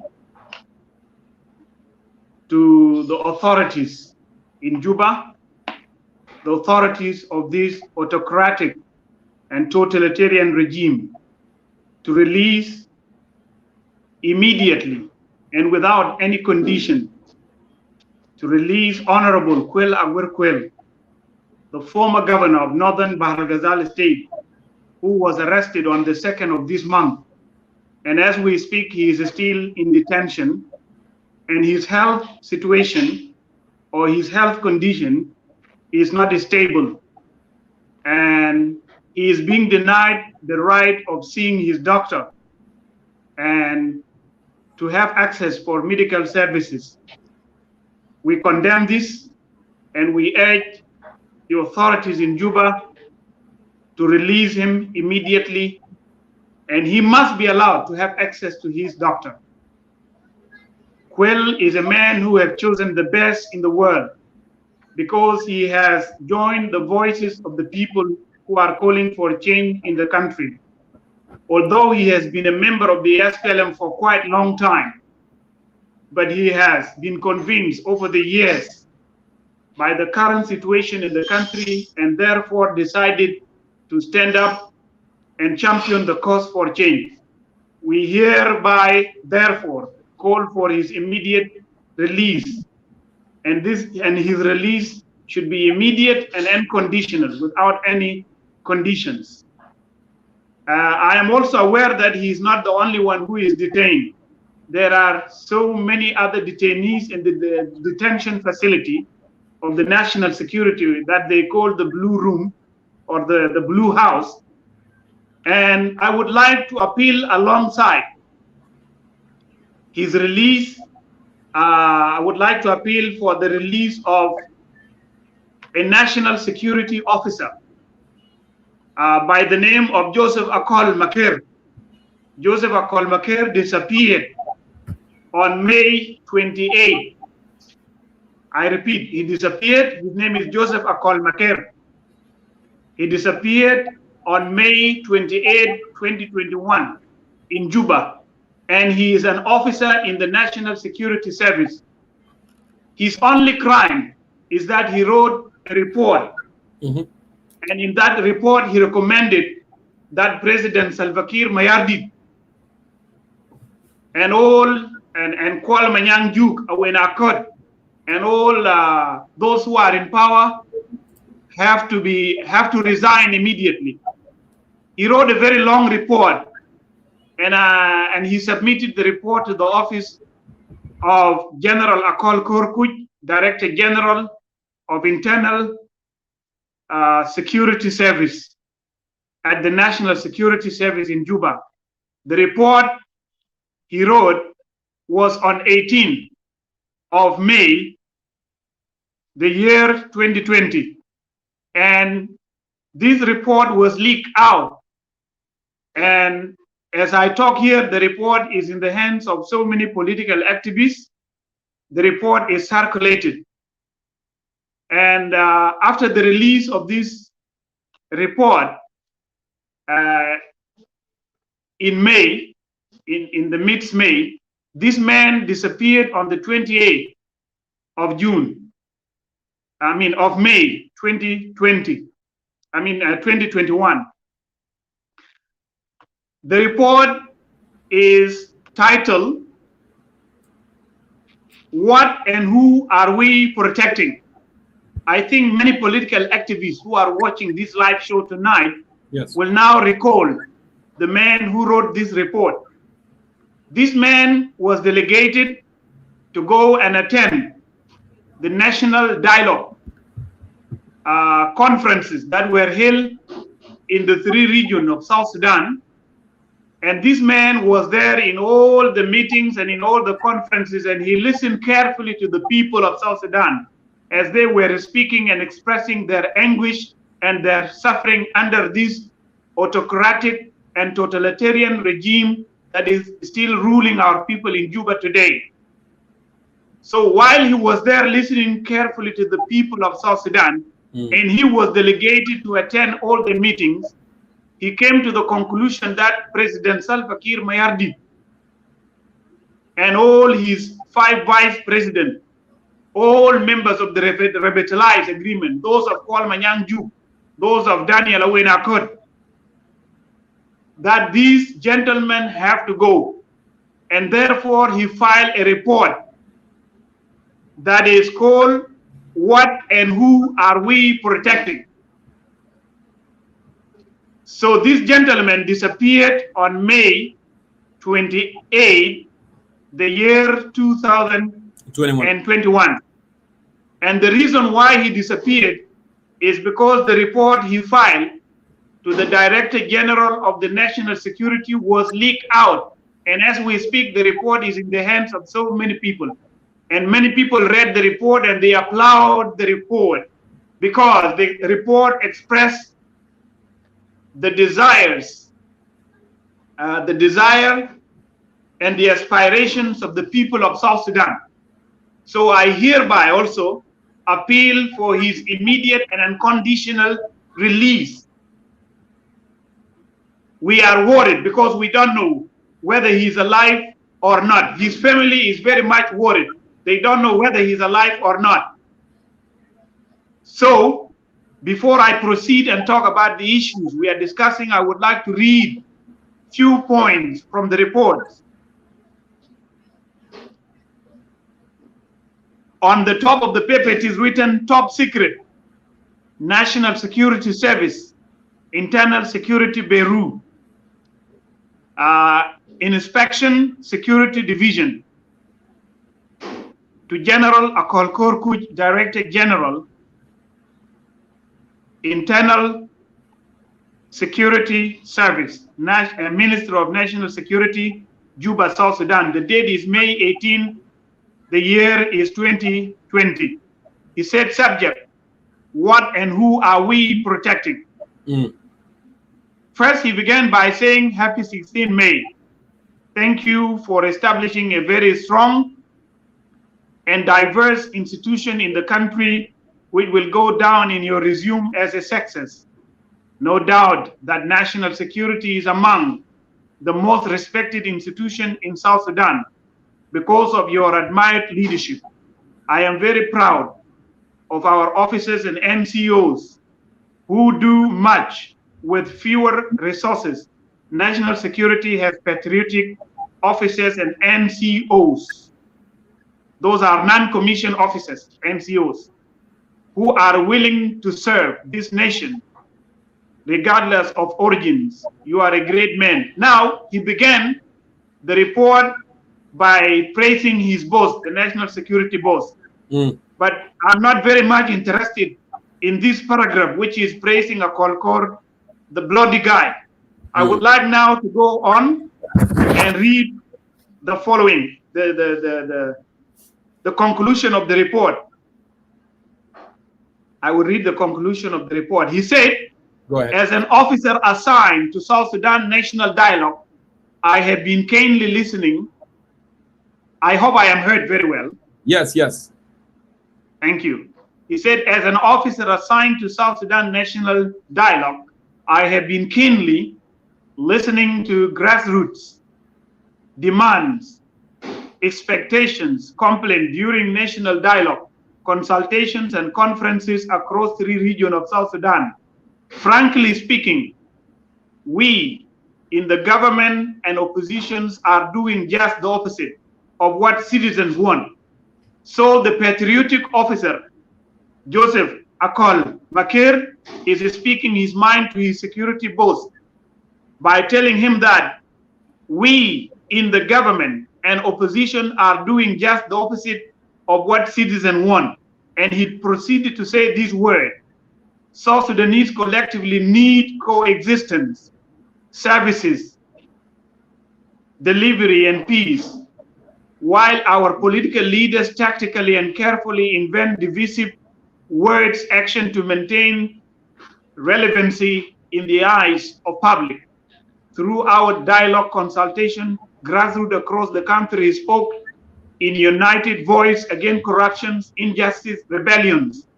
Yet things are worsening day by day after the formation of unity government. We have world rarest species of politicians in South Sudan. Our nation can no longer continue this way with several self-inflicted casualties. So the officer is saying that we who are in the government and those who are in the opposition, we are not doing what the people of South Sudan expect. And he said that the people of South Sudan have spoken clearly, and he invited his security boss to stand by the demands of the people of South Sudan. Now, in the conclusion of the report, this is what he said. He said, seeing the way our country is rolling out of hand, I hate the lost lives of Jaysh al-Ahmar and Jaysh al-Aswad, who fought hard to liberate South Sudan, my brother, Director General. Some mothers from Awil, Tony, Bentiu, Torid, Gorial, Pariang, Mundiri, Yambio, Laulen, Nuba Mountains, Yerul, Nasser, Wow, Baliet, Duk, Rumbek, and many other places are still waiting and aware of the fate of their fallen sons who left them in mid-1980s to liberate the nation. If I were to climb up high on the roof of National Security Building in Juba and look across our beautiful Nile River, I could see a place where Comrade Mangok Deng Goj and Comrade Magir of Mormor Division, loud voices were silenced by bullets from Arab government in the same day in 1992. If I look east further, I would see mountains toward Kapoita, where Comrade Luol Shol of Koryom Division, sharp voice went quiet in 1994. It is very touchy to listen to Comrade Ajuong Machokwe recently singing revolutionary songs. We should be reminded by revolution songs of our struggle and lives lost. I mention them because their revolutionary songs represent thousands of comrades who have fallen. Moreover, they have achieved our struggle in their voices. Rest in peace, grand comrades. Resolution. These are not the resolution of the report. He said this: as usual, I have painful recommendation to make for South Sudan to have peace, prosper, and be respected at world stage. The following excellencies may voluntarily resign from their leadership position to give for a smooth power transition in the country. His Excellency Kwal Manyang Yu, that is number one. His Excellency Daniel Awenakot, that is number two. Number three, His Excellency President Salva Kiir Mayardit. Number four, His Excellency Dr. Riek Machar Teng. And then there is number five, but the report ended there on page 4. Page 5 is missing on the report. So we are hereby appealing for the release of Joseph Akolmaker, an officer in the national security who was delegated to go and attend the meetings of the national dialogue, and he listened carefully to the people of South Sudan as they were expressing their concern.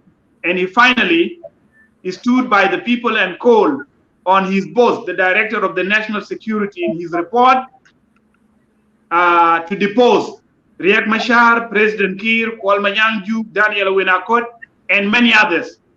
And soon as this report was leaked, this gentleman was arrested. So I would like to tell the people of South Sudan that there are patriotic sons of South Sudan within the national security. Although national security is an engine used by the regime to kill the people of South Sudan, yet there are voices loyal to this nation. I hereby salute this missing national security officer, Joseph Akolmaker, for filing this patriotic report and standing by the people of South Sudan and supporting their cause for change by calling for the removal of President Salva Kiir, Riek Machar, Kwal Manyang Yu, Daniel Awenakot, and the rest who are in J1. And we hereby appeal to the authorities to release immediately this guy. If he is alive, he has to be released. If he is not alive, we are calling on the authorities to show his relative his whereabouts. The nation is not going to keep quiet as the patriotic sons that love the soil can be simply missed because they stood by their people in their cause for change, because they stood up and they voices out the concern of the people who are suffering, the people whose blood is being shed day and night in the Blue House, we hereby call on the authorities to release him immediately. So we call on the authorities to release Honorable Quill Agwir Quill, a member of the People's Coalition for Change, who signed the document on the 30th. Speaking for change is not a crime. In our constitution, we have political right to speak. But because the regime in Juba is totalitarian, that's why he was arrested. Yet we call for his release immediately, and we call also for the release of Joseph Akol Maker. These are some messages that I would like to put across before we come to the issues that we have to discuss tonight. And by the way, Ustaz Dengdi Ayok, this is so painful for someone who pay ultimate price. Like, this brave, gentleman officer, Kolmaker, I want to let you know that actually his wife is watching with us here tonight. She's watching here tonight, this live broadcast. And actually she's saying that I hope those who took him to the Blue House are watching tonight. And if she can be brave enough, that painful, she's in pain, I can tell. She's really in pain. I don't know what our people of South Sudan will say about this regime that killing the brave and people of decency within our country. So I salute her also for being here and voicing her voice also to the people of South Sudan, so they can know she is in pain, and she really in pain. Yes, we also call for the release of all political detainees, because there are others that are arrested in the Blue House and we don't know their names, but there are people in the Blue House arrested by the national security in the streets of Juba and in other parts of the country. We also call for the release, because those are the suffering people under this brutal and autocratic regime. Before I come to the issues that we are discussing tonight, I have a message to Rosalind Dow. There is a lady watching this broadcast. Her name is Rosalind Dow, and I have a message for her. Before I come to the studio, I was there reading the comment. She wrote this. She wrote a comment. She said, I don't mind if President Kiir wants to leave or stay. I just want development. This is what she said. And so I would like to tell Rosalind that your comment is a very interesting comment, and it has captured my attention. And I thought I should direct this message to you. And I hope she is there listening, because I saw her watching. She is. It is good that you don't mind whether President Kiir leave or stay in power. But the last part of your comment is very interesting. You said, I just want development. You have a cause. Through this comment, I read that you have a cause. Your cause is that you want development. This is a noble cause, and I salute you and I praise you for talking about development. But I want to tell you one thing. You said you don't mind about whether President Kiir leave or stay in power, yet you want development. Under President Kiir, there is no development. Because you have a cause, and your cause is development. You want development. Do you think the development that you want would be achieved under the leadership of President Kiir, who has betrayed our people and turned his back against them? I don't think so. Therefore, you have to be concerned about him relinquishing power. He must relinquish power so that the development that you want is achieved. Otherwise, your cause for development would be just a wishful thinking that shall never be achieved. So, thank you very much for your concern, and thank you for writing this. Next time, I want you to say, that I am mindful that my cause is development. And for development to be achieved, President Kiir must go. This should be your comment next time.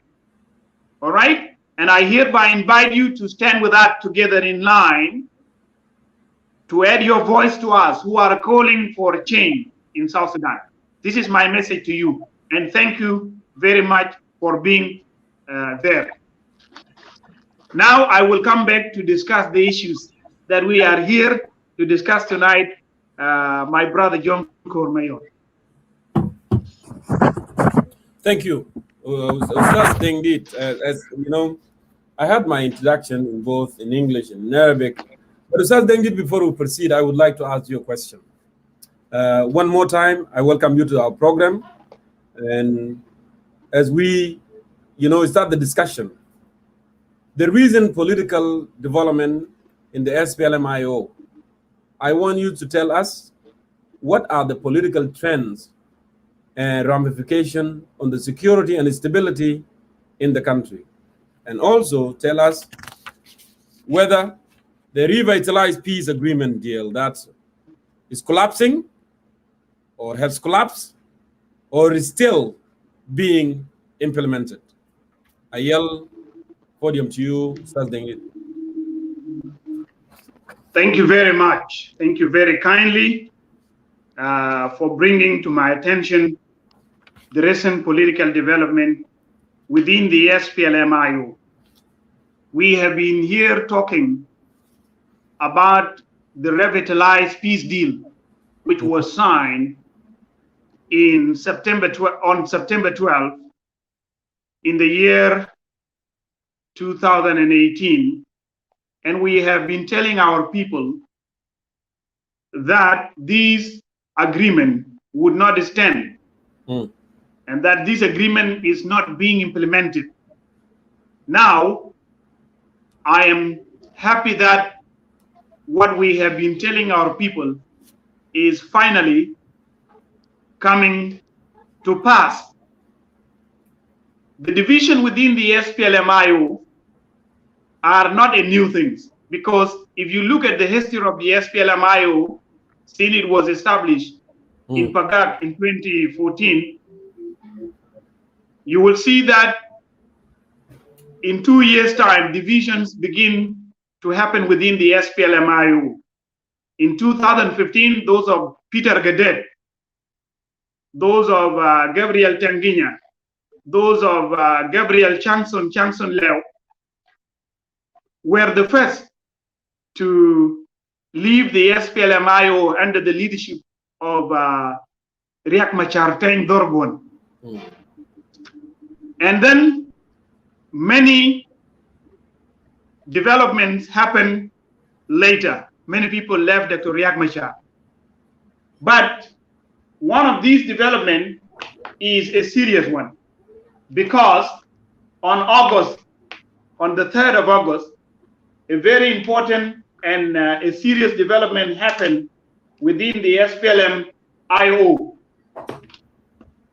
That development is what was called Kidguang declarations, in which the two army generals,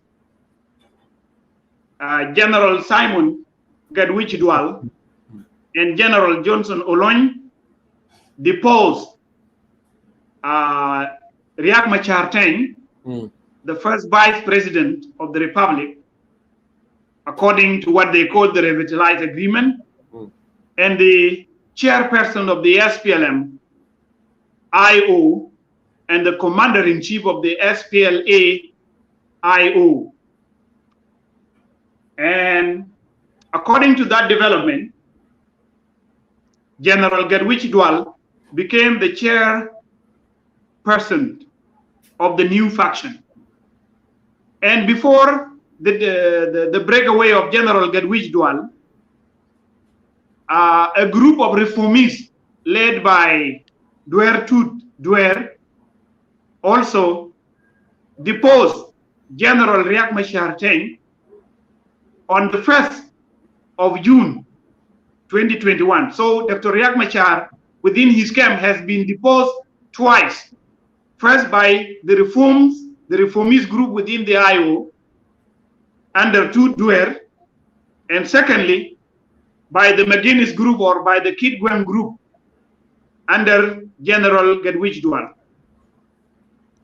Now soon after the Kit Gwang declarations,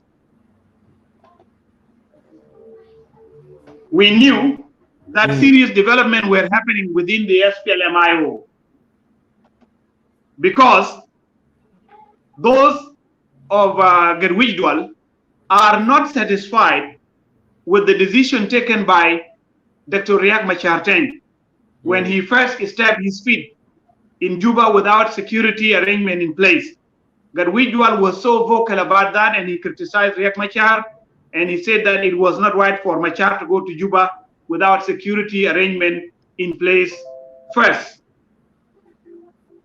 And throughout the year 2019 and the year 2020, Gedwich Dual has been talking about this. Now, being fed up, he decided to break away from the SPLM, and he declared himself as the new chairperson of the IO.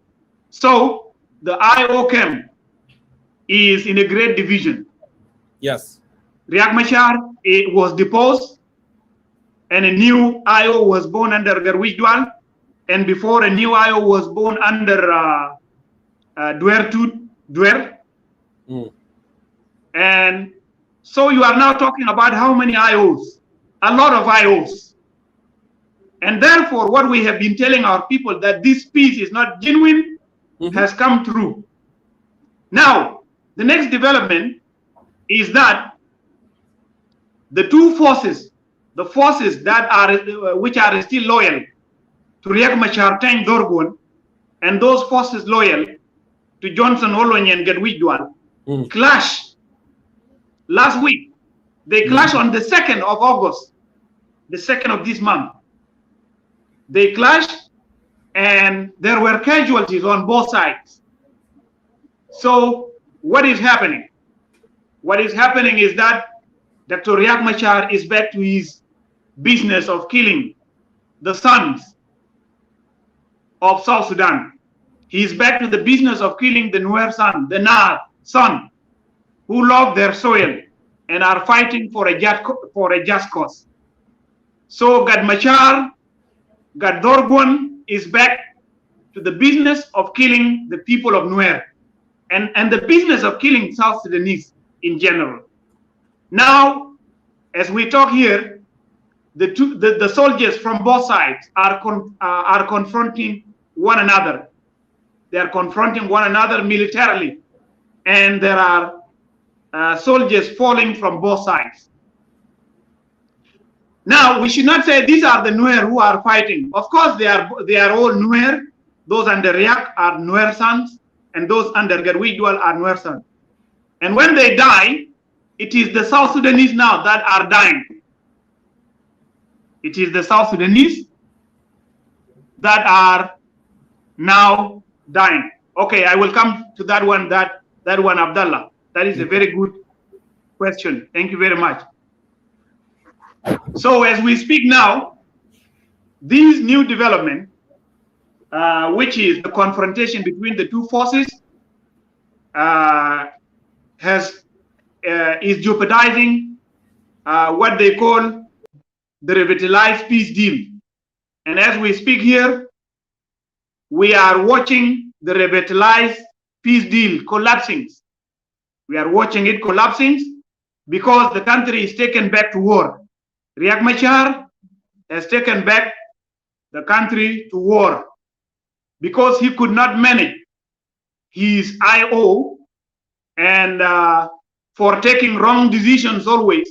Now his camp is divided and they are fighting among themselves, and the country is taken back to war. Now, the serious part of this scenario is that the clashes between these soldiers are likely to develop into a large-scale war within the Upper Nile region, and in the rest of the country. And so this is the serious part of the development, the serious part of this development. And as we follow, we saw the presidency on the 11th. The presidency convened a meeting to address this issue. And also the security committee led by Tut Galwak, who is the security advisor for the president, talking about this. General Akolkor was there in that meeting. The Inspector General of Police, Majang Akej, was in that meeting. Deng Wol, the Chief of Defense Forces of the SSPDF, was there, and many others were there in that meeting. So those meetings were an attempt to address the recent development within the IO camp. But what I would say is that these developments within the IO camp are out of control. Neither Riek Machar would convince General Simon Gedwijual to come back to the IO camp under him, nor President Salva Kiir Mayardit would be able to convince. The other things I want to say, Dr. Riek Machar is a weak political leader, because as I said from the outset, he took a decision of going to Juba to what he thought would be the implementations of the peace agreement, but sadly it turned out to be a prison for him. And as we are here, the guy is in prison. And that one is a great political advantage for President Salva Kiir Mayardit. Yes. So the man is now weak. As we talk here, he's very weak. And this one is a great political advantage for President Salva Kiir Mayardit. Because what is now left, all the IO forces under him are now, or almost all the forces under him are now with General Simon Gedwijual. All the political leaders, including his deputy, that is Henry Odwar, submitted his resignation, resigning from his position as Minister of Mining in the revitalized agreement. At the same time, he supported the Kitgwang Declaration under General Simon Gedwijual. So what does all this development within the IOCAM indicate? All this development, dear ladies and gentlemen who are watching this show, indicates that the so-called revitalized peace agreement is dead already. It has collapsed already, because people have broken, a large group has broken away from the SPLM-IO, and as we speak here, many members of the SPLM-IO are supporting General Gedwijual, including some of guys that I know. Recently, I read a lot of posts on Facebook for those gentlemen supporting the recent declaration at Kitgwang or McGuinness Group. So McGuinness Group is supported by many loyalists, to the SPLM-IO, and those loyalists were actually loyalists of Dr. Riek Machar, but they have now turned to be loyalists of Simon Gedwijual. So you see, this is what is happening. The revitalized peace has collapsed. Riek Machar is now a political detainee, with President Salva Kiir Mayardit, and soon he would join President Salva Kiir Mayardit in order to protect his position, because there is no way for him to go to the bush again.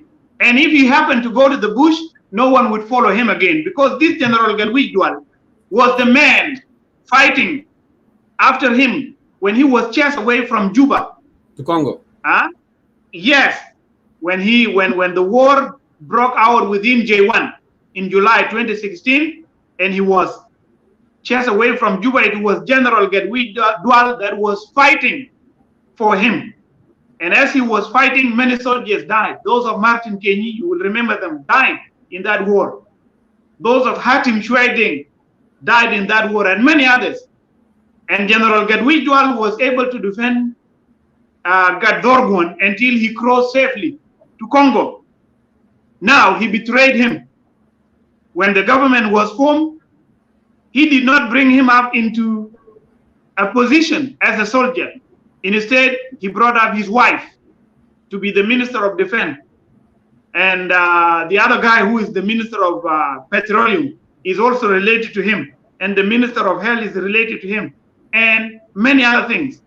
So from that time, many people broke away. Many army generals broke away from him, citing the reason behind their breaking away, that the SPLM-IO has turned into a family enterprise. So from the issue of the SPLM-IO turning into a family enterprise, we have reached to the point where the SPLM-IO has totally collapsed under Vice President, First Vice President Riek Machar. And therefore, I would like to tell the people of South Sudan tonight that there is nothing called the revitalized peace deals. And peace deals, time has proven to us that peace deals are never a solution to the problem of South Sudan. And therefore, we are here tonight, this morning and this afternoon, to talk about the way forward. And that's why we said the storm of change is inevitably coming. Yes. So this is my response to your first question, Brother Jonkor. The people of South Sudan need to understand tonight that peace has collapsed, that the revitalized peace agreement is already in pieces as the soldiers are killing themselves. Ustaz Dengir Ayok, I just want to make a little bit of comment to my brother Angelo Atem. Angelo Atem is very interesting.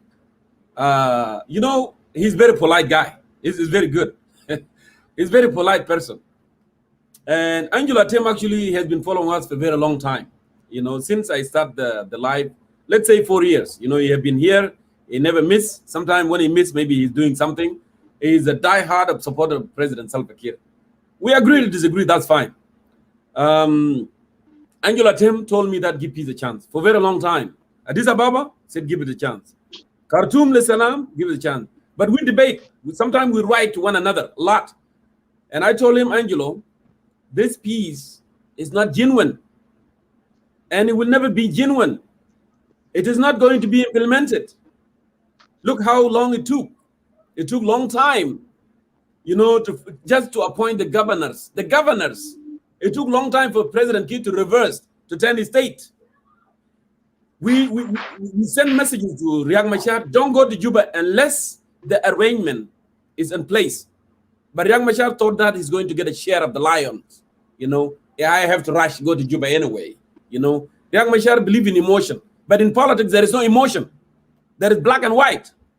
Either right or false, right? He did not.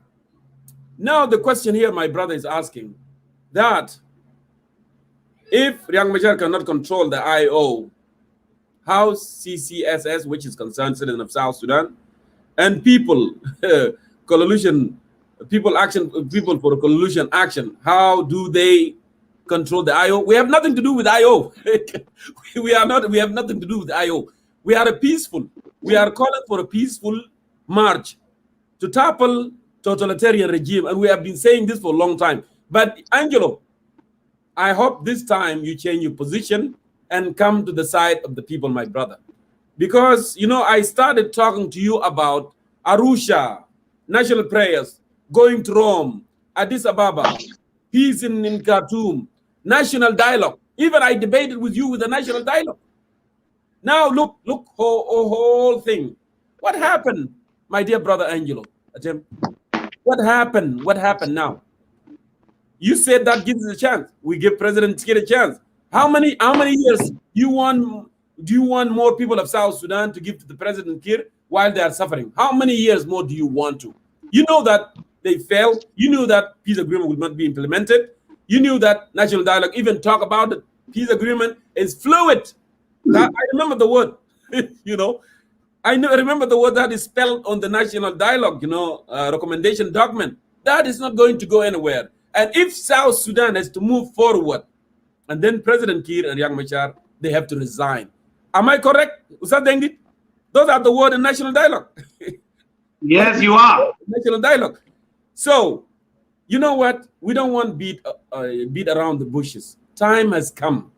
Time has come. You know, sometimes you can hang on to yesterday, whatever. But you know what? It is clear. It is clear like sun. He is not interested in the people of South Sudan.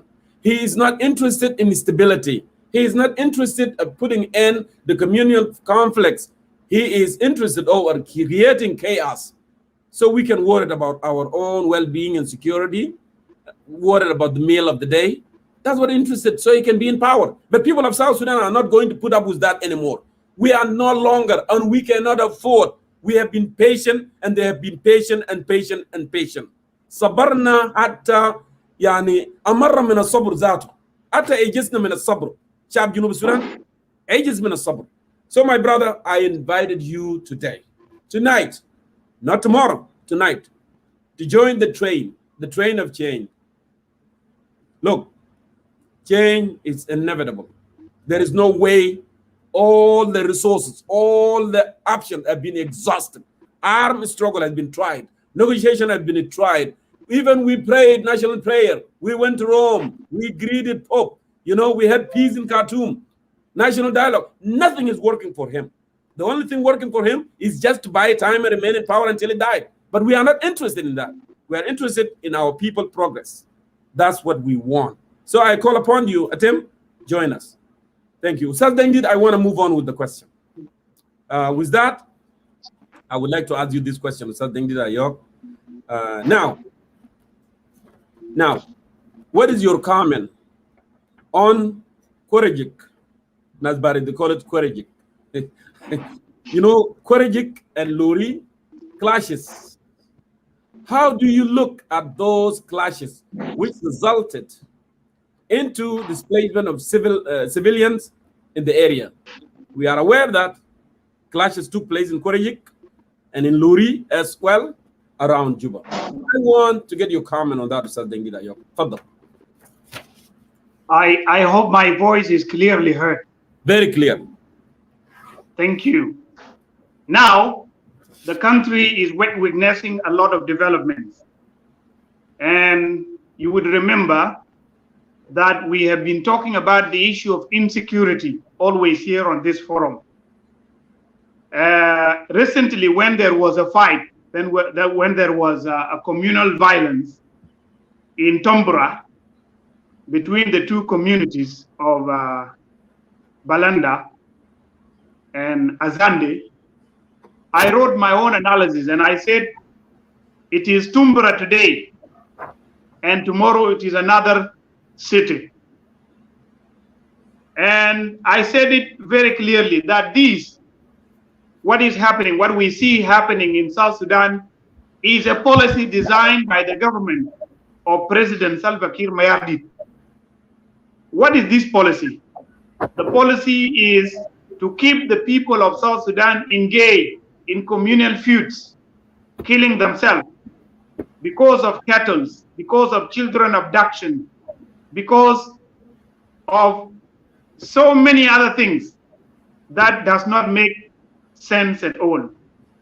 And as you are all aware, a responsible government is supposed to intervene to put an end or to resolve the problems that always emerge between the citizens, whether in Rumbek or in Chuebet or in Tony, Warabi State or in Gorial or in Jonglei or in Unity State or in Western Equatorial State or Central Equatorial State, because the issue of Kwerejik and Luri that we are talking about is within Central Equatorial State.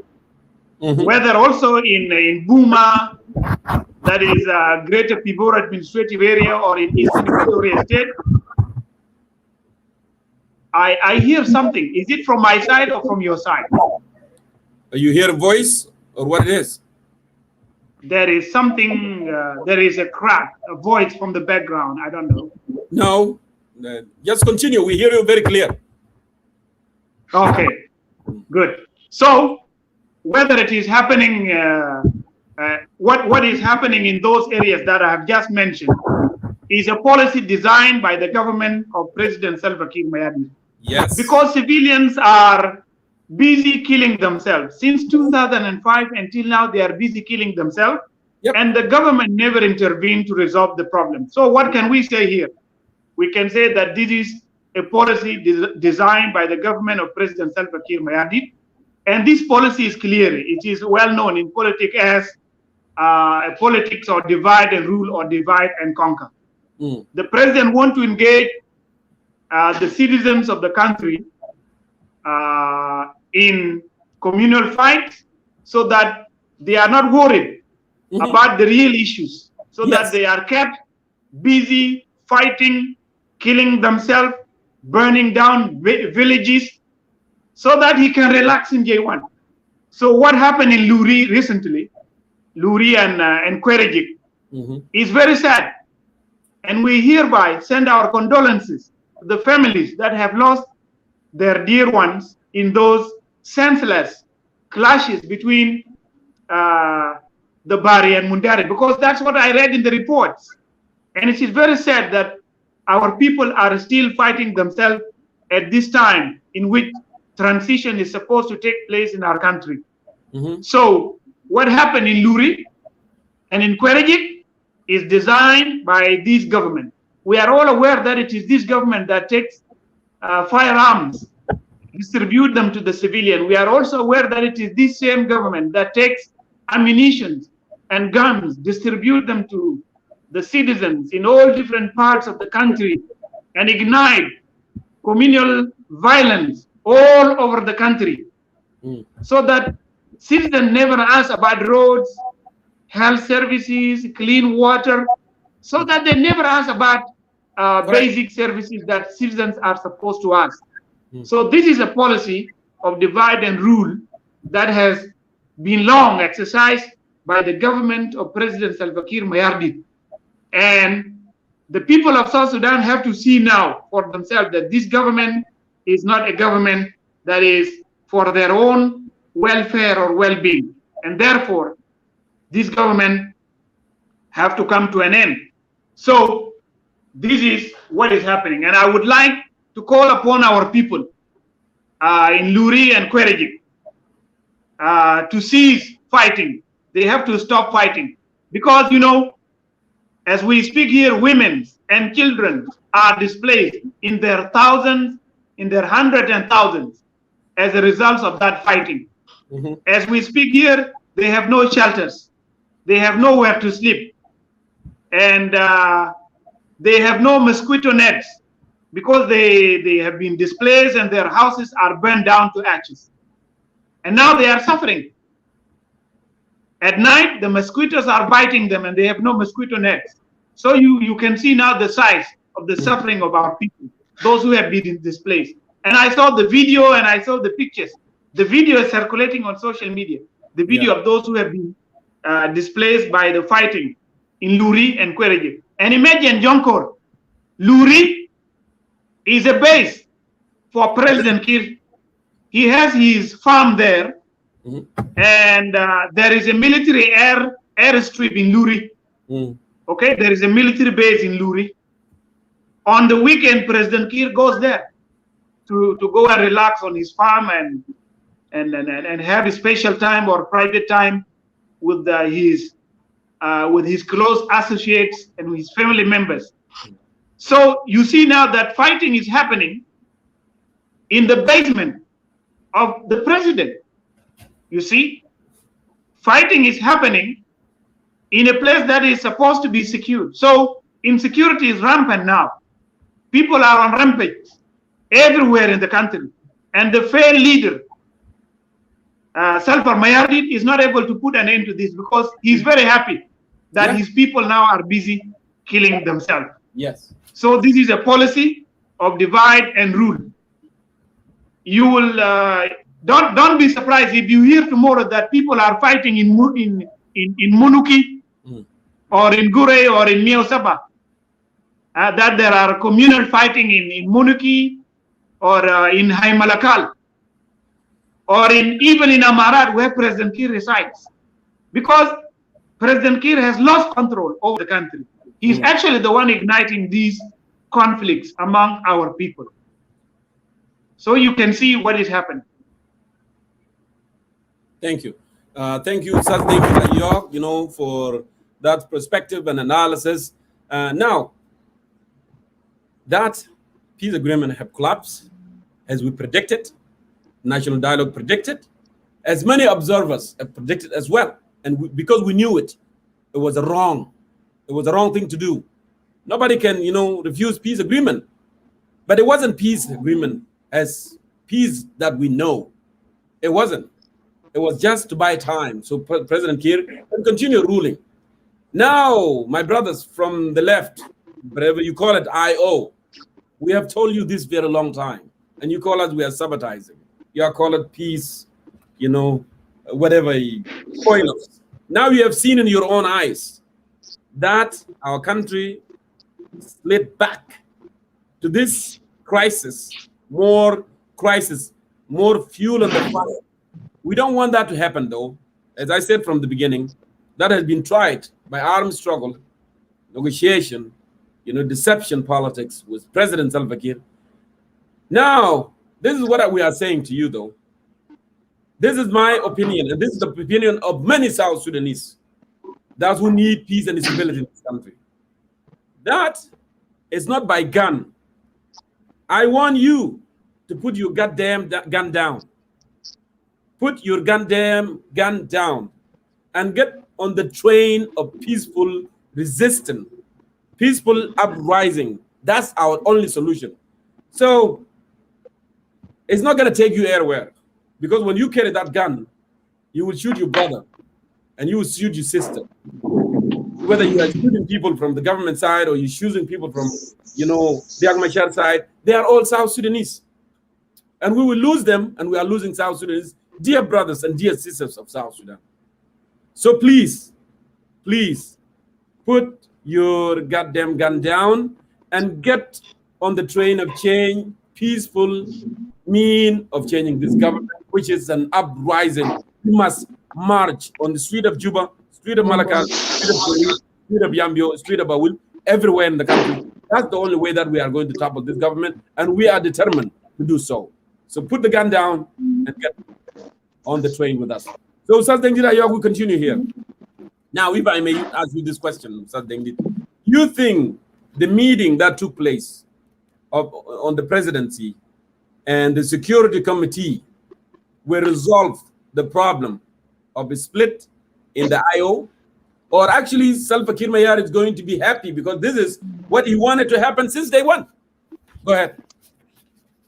Let me tell you that the two meetings, the meeting of the security committee chaired by Tut Galwak, the advisor on security affairs, and the other meeting of the presidency presided over by President Salva Kiir and attended by the first vice president, Riek Machar Teng Dorgon, and the other five or the other four vice presidents will not bring a solution to this problem of the split and military confrontation within the SPLM-IO. Because, failed leaders cannot resolve such problems.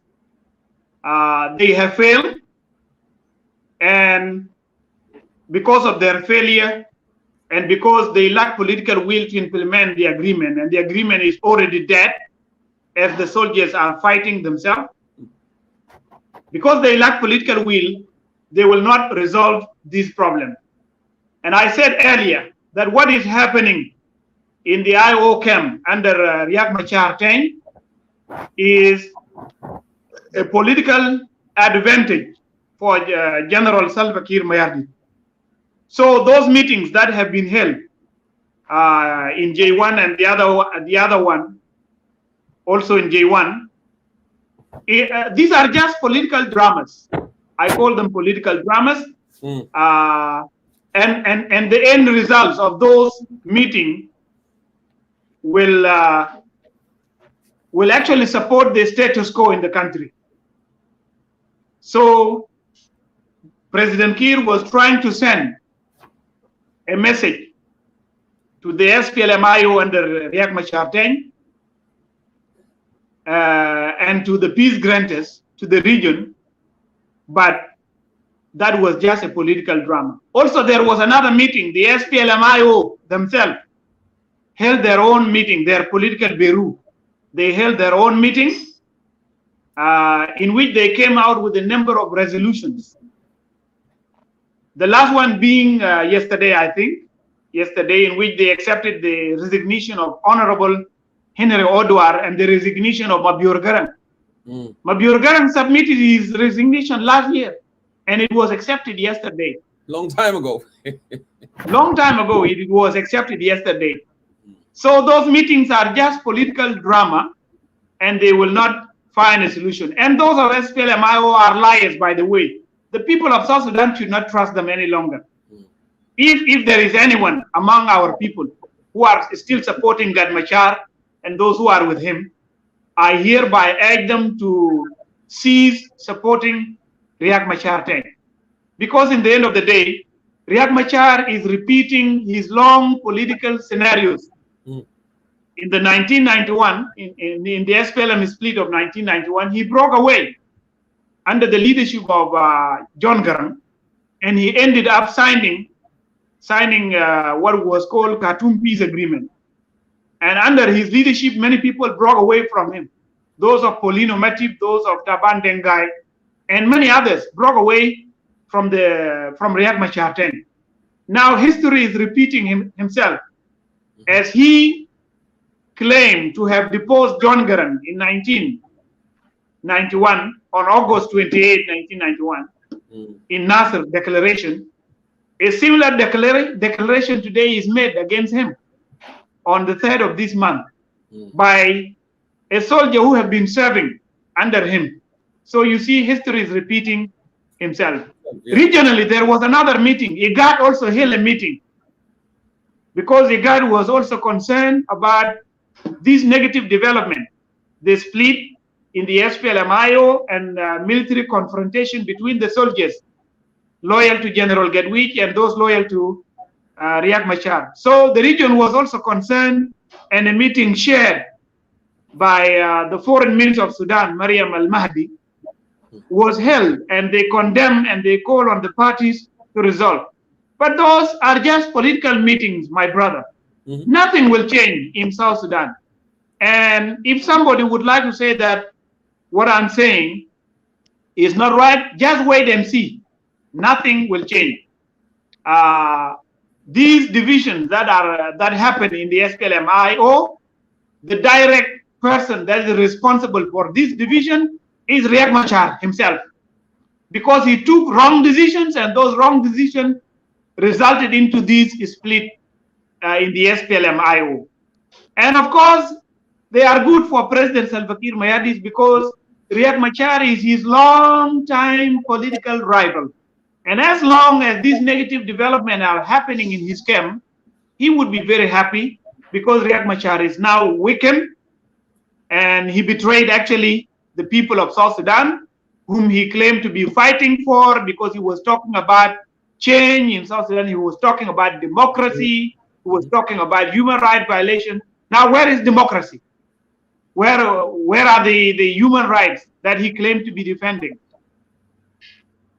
Where is the war that he was leading to overthrow President Kiir?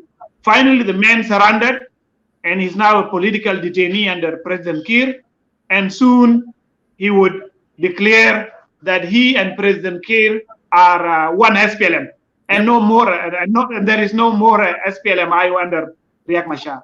So apparently there seems to be SPLM-IO under Riek Machar, but there is no SPLM-IO. Riek has fallen, the party has collapsed, the peace agreement has collapsed. And the meeting of the presidency and the security committee meeting would not bring any solution to the ongoing development within the SPLM-IO. The people of South Sudan should be worried now, because as long as General Gedwich is there with his men holding guns in their hands, I said earlier that this one may develop into a large-scale war in the Upper Nile region and may spread to the rest of the country. And therefore, the relative stability and security that is being enjoyed by the citizens in some part of the country is going to be jeopardized. And that's why I said the country is taken back to war. We are already at war. Don't tell me that there is a revitalized peace deal which is being implemented. That's the end. Correct. Ustaz Deng did a very, very, correct analysis. And actually, President Kiir, Salva Kiir, he's the one that entertained this. He entertained this by delaying tactic, getting them in and just trick them that's the peace agreement. And we told them there's no peace agreement, getting them in and you do a delay tactic because there is no peace to be implemented anyway. Don't implement any peace security arrangement. Delay, even to reverse the 10 state took long time. Even to appoint the governors took long time. Even to appoint the national parliament took long time. This is a well-planned strategy, played by President Kiir. So President Kiir actually, he's happy because divide, like you said from the beginning, divide and rule, divide and conquer. This is how he survived.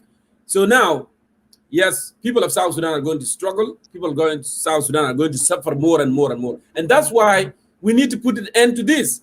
Enough is enough. Don't tell me that Mariam Al-Mahdi can cheer the meeting and say, we condemn this and we don't want any fight. Actually, our brothers from the north, they are happy because they are the one that will supply the bullet. They are the one supplies the gun because they don't want to see South Sudan is standing by its own feet. Any standing of South Sudan, on its own feet is a threat. You see, that's how they are playing politics in this region. And I said this in my introduction a little earlier, that actually Sudan policy, it hasn't changed towards South Sudan. Whether Bashir is there, or Burhan is there, or Hamdok is there, their policy will never change. The so-called deep state is there. Yeah, it will never change because they know if we are stronger, we are a threat. So they will always play just to keep us in trouble, to keep all problems, to keep the flame going on in South Sudan. So this actually, they are going to be so happy with this. And they will supply guns. Where Garwi Dual is going to get the gun, where Woolen is getting the gun. They are getting from them. They are getting all the uniform. They are getting all military support from them. But who is to suffer anyway are the people of South Sudan. And that's why when I said, put the goddamn gun down, I mean it. For our brothers, those who defected, those who are in the IO, to realize that our people have suffered for very, very, very long time. And this is the time that do this uprise and remove this President Kiir. Because by fight, you're not going to win the war. This is what's going to happen. You will be supplied by the Khartoum. Those guys will be supplied as well. And then you are killing your brother and you are dying. And people are dying. And the same cycle will keep continuing. Is that what we want? Is that South Sudan that we want? No, let's get together and remove him. And then put a government in place. Because actually all this dilemma, Kiir has done them, divide them. But Riek Machar, because he's not smart, he's not politically smart. He can see what are happening, but he's still going there. It's like, lighting the torch. And you will see those of Ngongo, when they see the light, they are coming in. They think they are going to get something. I don't know if people understand Ngongo. What I'm saying is a term that in Equatoria. Yacht. It doesn't have any term in English. I don't know, And that's what it is. So it has been torch has been light up. Say, come, man, we are implementing everything. Let's go and have fun. Stay in Pyramid Hotel, and we are constructing the vice president, residency. And here we are, back to square one. So my brothers, they need to put the goddamn gun down and then get on the train and remove this regime by peaceful means whatsoever. That will be the only solution that we need. And those who are saying that people are not united, well, if you go to Equatoria, people are talking Kiir must go and Riek must go. If you go to Bahr Ghazal, we are talking the same thing. In Upper Nile, the same thing. This itself, it is a unity of purpose, of unity of common goals, because we want South Sudan to be just and prosperous nation. That's what we are calling for. So my brother Ustaz Dengit, I want you also to comment on the demonstration of civilian in northern Bahr al-Ghazal state demanding the exit of UN forces in from the area. So I want you to give us your thought on that regard. We have seen that there is a protest in the northern Bahr al-Ghazal. They're asking the UNIMIS, UNISF, to exit the area. What do you make of that? Yes.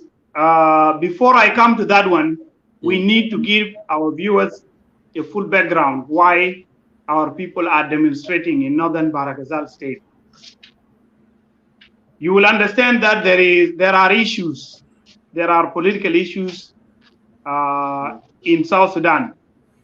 And the reason why these civilians in northern Bahr el-Ghazal state are demonstrating and demanding the exit of the UN forces from their area is that the government of the Republic of South Sudan signed what was called cooperation agreements in September 2012.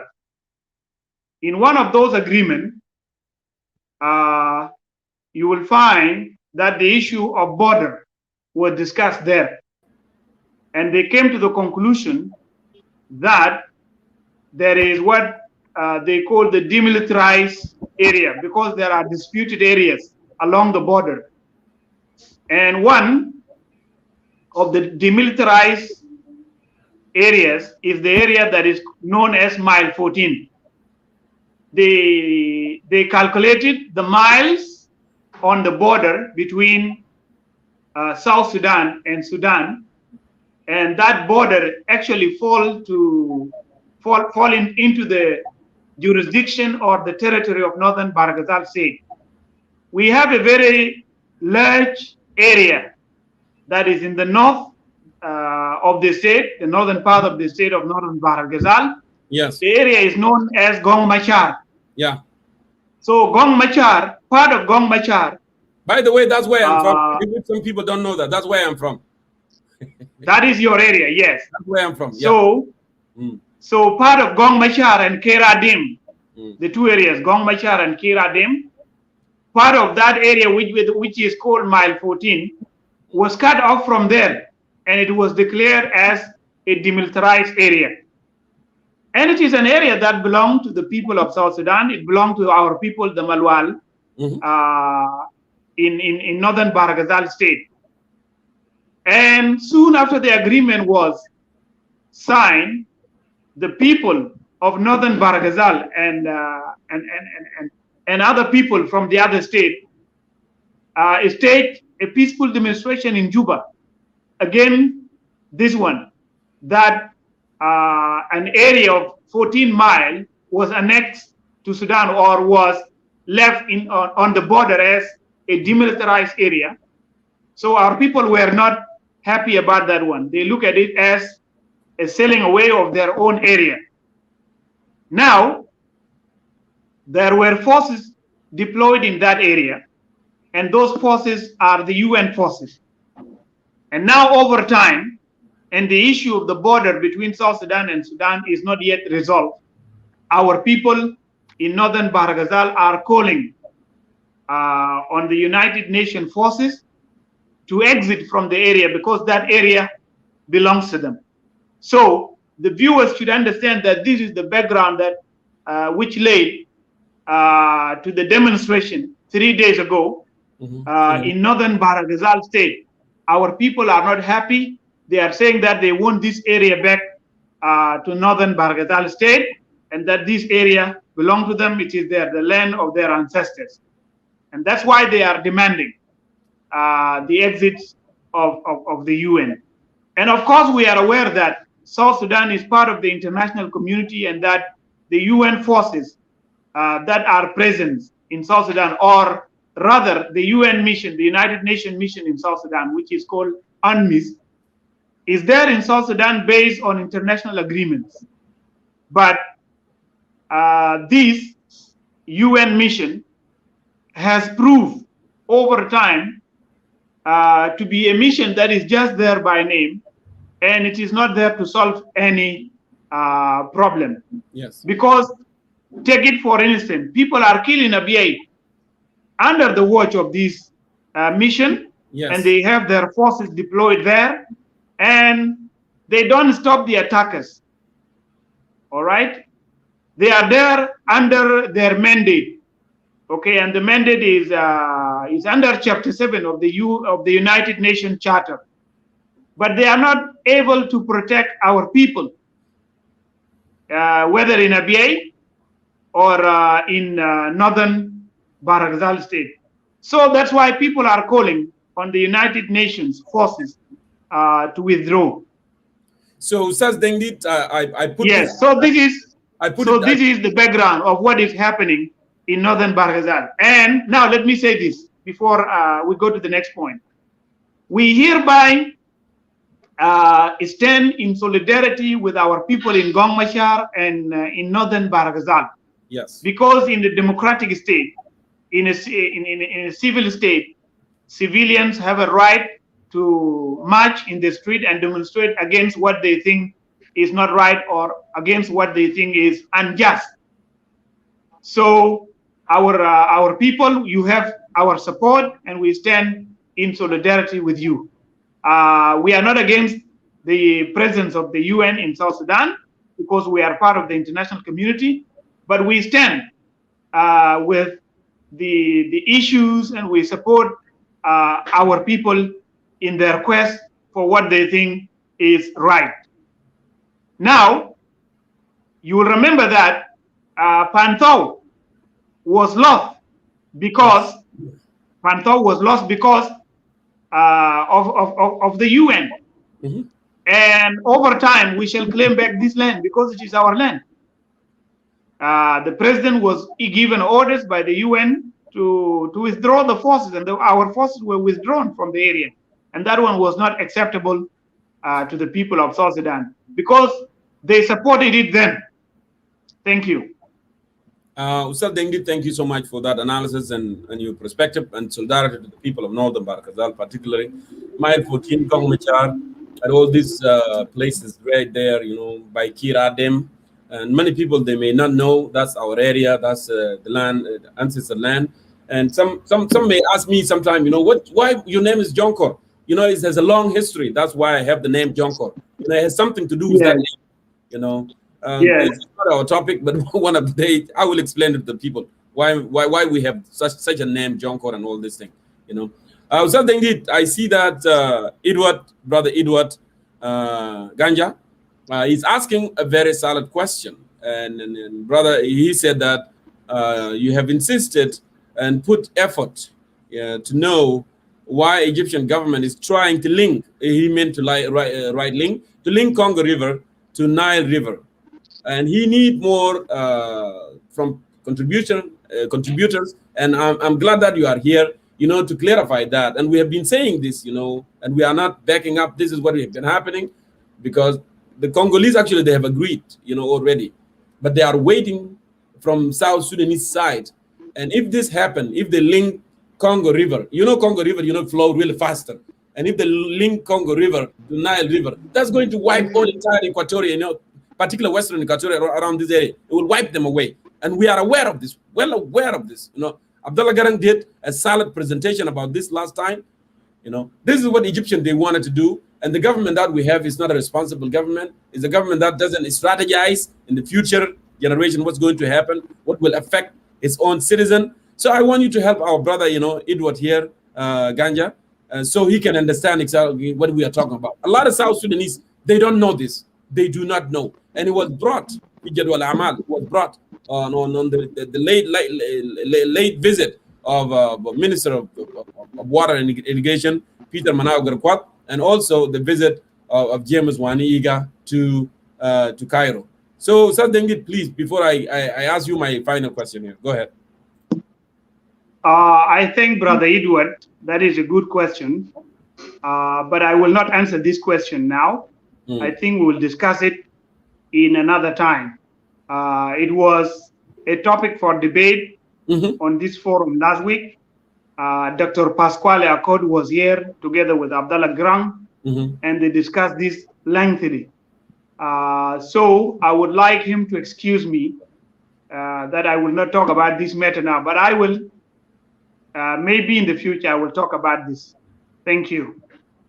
Okay, thank you. And with that, I will bring in Ustad Abdallah Garang later if he is available, or we can, give more. I will get with you, Edward, as well. Jonkor, I am of the opinion that you should bring some brothers. Anyone who would like to come, I think you should bring them. I don't know where is Solomon Dandara. He should come in now and talk.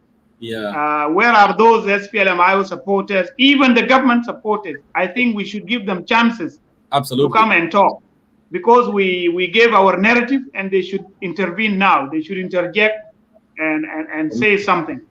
I have a very powerful message that I will share later with them. So if any one of them is willing to come, they should come and have their say. Absolutely, Ustaz Dengit, and this is what I've been saying. I said that when I finish with my guests, I will be able, to bring them in, and they can weigh in their perspective before we move. I post the link right down there if they wanted to come, because I have my final question, and maybe I should reserve my question. Okay. I should reserve my question. Come on. Until I hear from them as well. And I painted the link. If anyone from the government side, if anyone that's wanted to weigh in as well, they are always welcome. My question here actually was what one is a government loyalist? I don't see him today. He's not Where here is today. What is not available? Gandara is not here. Where is our brother Kirikuju? Charles Deng. Yeah. All these guys are not here today. I can see. I'm watching the comment actually. Unless some people are watching without clicking on the live broadcast. Sometimes if you are not clicking it, and then it will not show your name. And I was going to ask you this question. The way forward for the change in the country. This is one of the most important questions. For our people. What is the way forward with all this political dilemma that are happening? What do we need to do? And I always like to refer, like what happened, when after the resurrection of Jesus, and then everything went really badly for disciples, and in Thessalonica. I don't remember very well exactly what area. And then Shaul, Paul came to that area, and people were so distracted, and there is a fear, and because they were killed, and so many things that are happening, more distraction, and they keep asking him, "What do we need to do now? What do we need to do? Tubu, tubu, So I would love to send this message as well. Sometimes, our people, they need lazim yitubu min regime ta Salva Kiir and come to that senses and realize that this is bad for me, and it's bad for my kids, it's bad for my relative, it's bad for our country. We need to come to our senses. Lazim the we must repent. You must repent from those evils act. The guy that introduced the 4 evils, you must repent. Don't follow him. Follow the right path. Ustaz Dengit, go ahead, please. Yes, before I come and talk about the way forward, I would like to say this.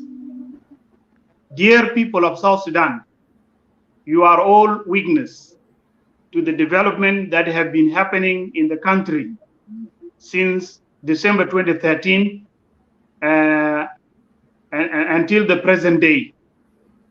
And Jonkor and others have been here for the last 4 years, making comments on the developments, giving you analysis, giving you the political trends of those events that are happening in the country.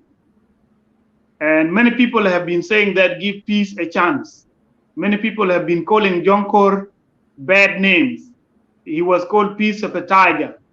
They call him peace sabotager, and they call him other names. Now it is his chance to have the final laugh. And when I say it is his chance to have the final laugh, it means that he has been finally proven right. And what he has been saying, along together with his other colleagues, those of Edward and those of Teresa and many others, those of Sebit Mujasib, what they have been saying is now proven right. They have been telling you that this peace agreement would not stand any implementation, and that what is happening in the Republic of South Sudan between the rivalry political parties is just a political drama in South Sudan. This has become true today, because you have seen the development that are happening in the SPLMIO. Now, peace has collapsed. Riek Machar is under political detention. in Juba, and peace has collapsed. The soldiers are busy fighting themselves. The country is taken back to war again. There are numerous approaches that have been taken in order to resolve the conflict in the Republic of South Sudan.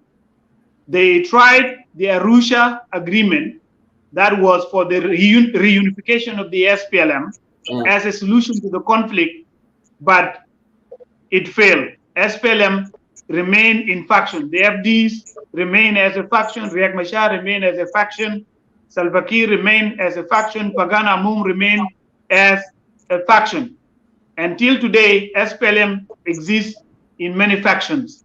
So the Arusha reunification agreement of the SPLM as a solution to the problem in the country failed.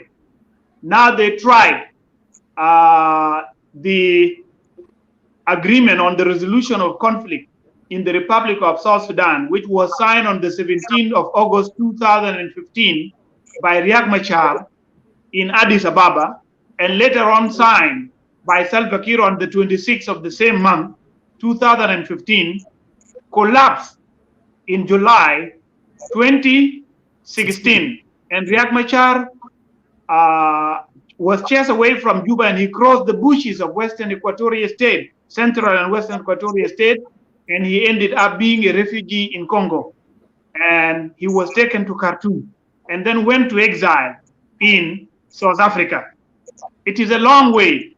So the region came in, and finally the peace, which collapsed in July 2016, was revitalized on September 12, 2018. And during the signing of that agreement, President Kiir made a very clear remark that this agreement would not be implemented. There are actually two contradictory remarks. The first one, he said, this is a good agreement, and we are going to implement it. On the other occasion, he said this agreement is difficult to be implemented. Okay, and he made these two statements in the presence of Dr. Riek Machar, and Riek Machar listened to this. Yet Riek Machar stepped his feet into Juba without security arrangement in place, and he was opposed by so many loyalists to him, but he did not listen to them. He took a wrong decision at the wrong time, and the result is what we see today, that the country is taken back to war. And what is happening in Juba is just a political drama. Those meetings, whether the meeting of the presidency, whether the one of the SPLMIO, whether the one of the security committee, or whether the one of the IGAD at the regional level, all this will not bring solution to the people of South Sudan. You have heard that the national dialogue was conducted in the three regions of our country, and the result was that the people of South Sudan unanimously said that the problem is President Salva Kiir Mayardit, and that there is a political deadlock in the country, and that there must be a political transition in the country, that General Kiir Mayardit and General Machar Dorgon must go, so that a new government is installed. That came out in the resolution of the national dialogue, but this one was resisted by the presidency under Kiir Mayardit. It was resisted by the elders that were in the national dialogue. Not all of them, but some of them resisted this, and they disowned the first report, which called upon the president and the first vice president to step aside. Now that the country is taken to war, what is the way forward? Because we are saying that peace deals are not a solution. We are saying here that peace deals are not a solution to the problem in South Sudan. Because negotiations with the government of the day are not a solution to the current problem in South Sudan. Because they negotiate, they share power among themselves, yet people are still dying in the countryside. Yet our people are still being displaced. Yet people who ran. Go ahead.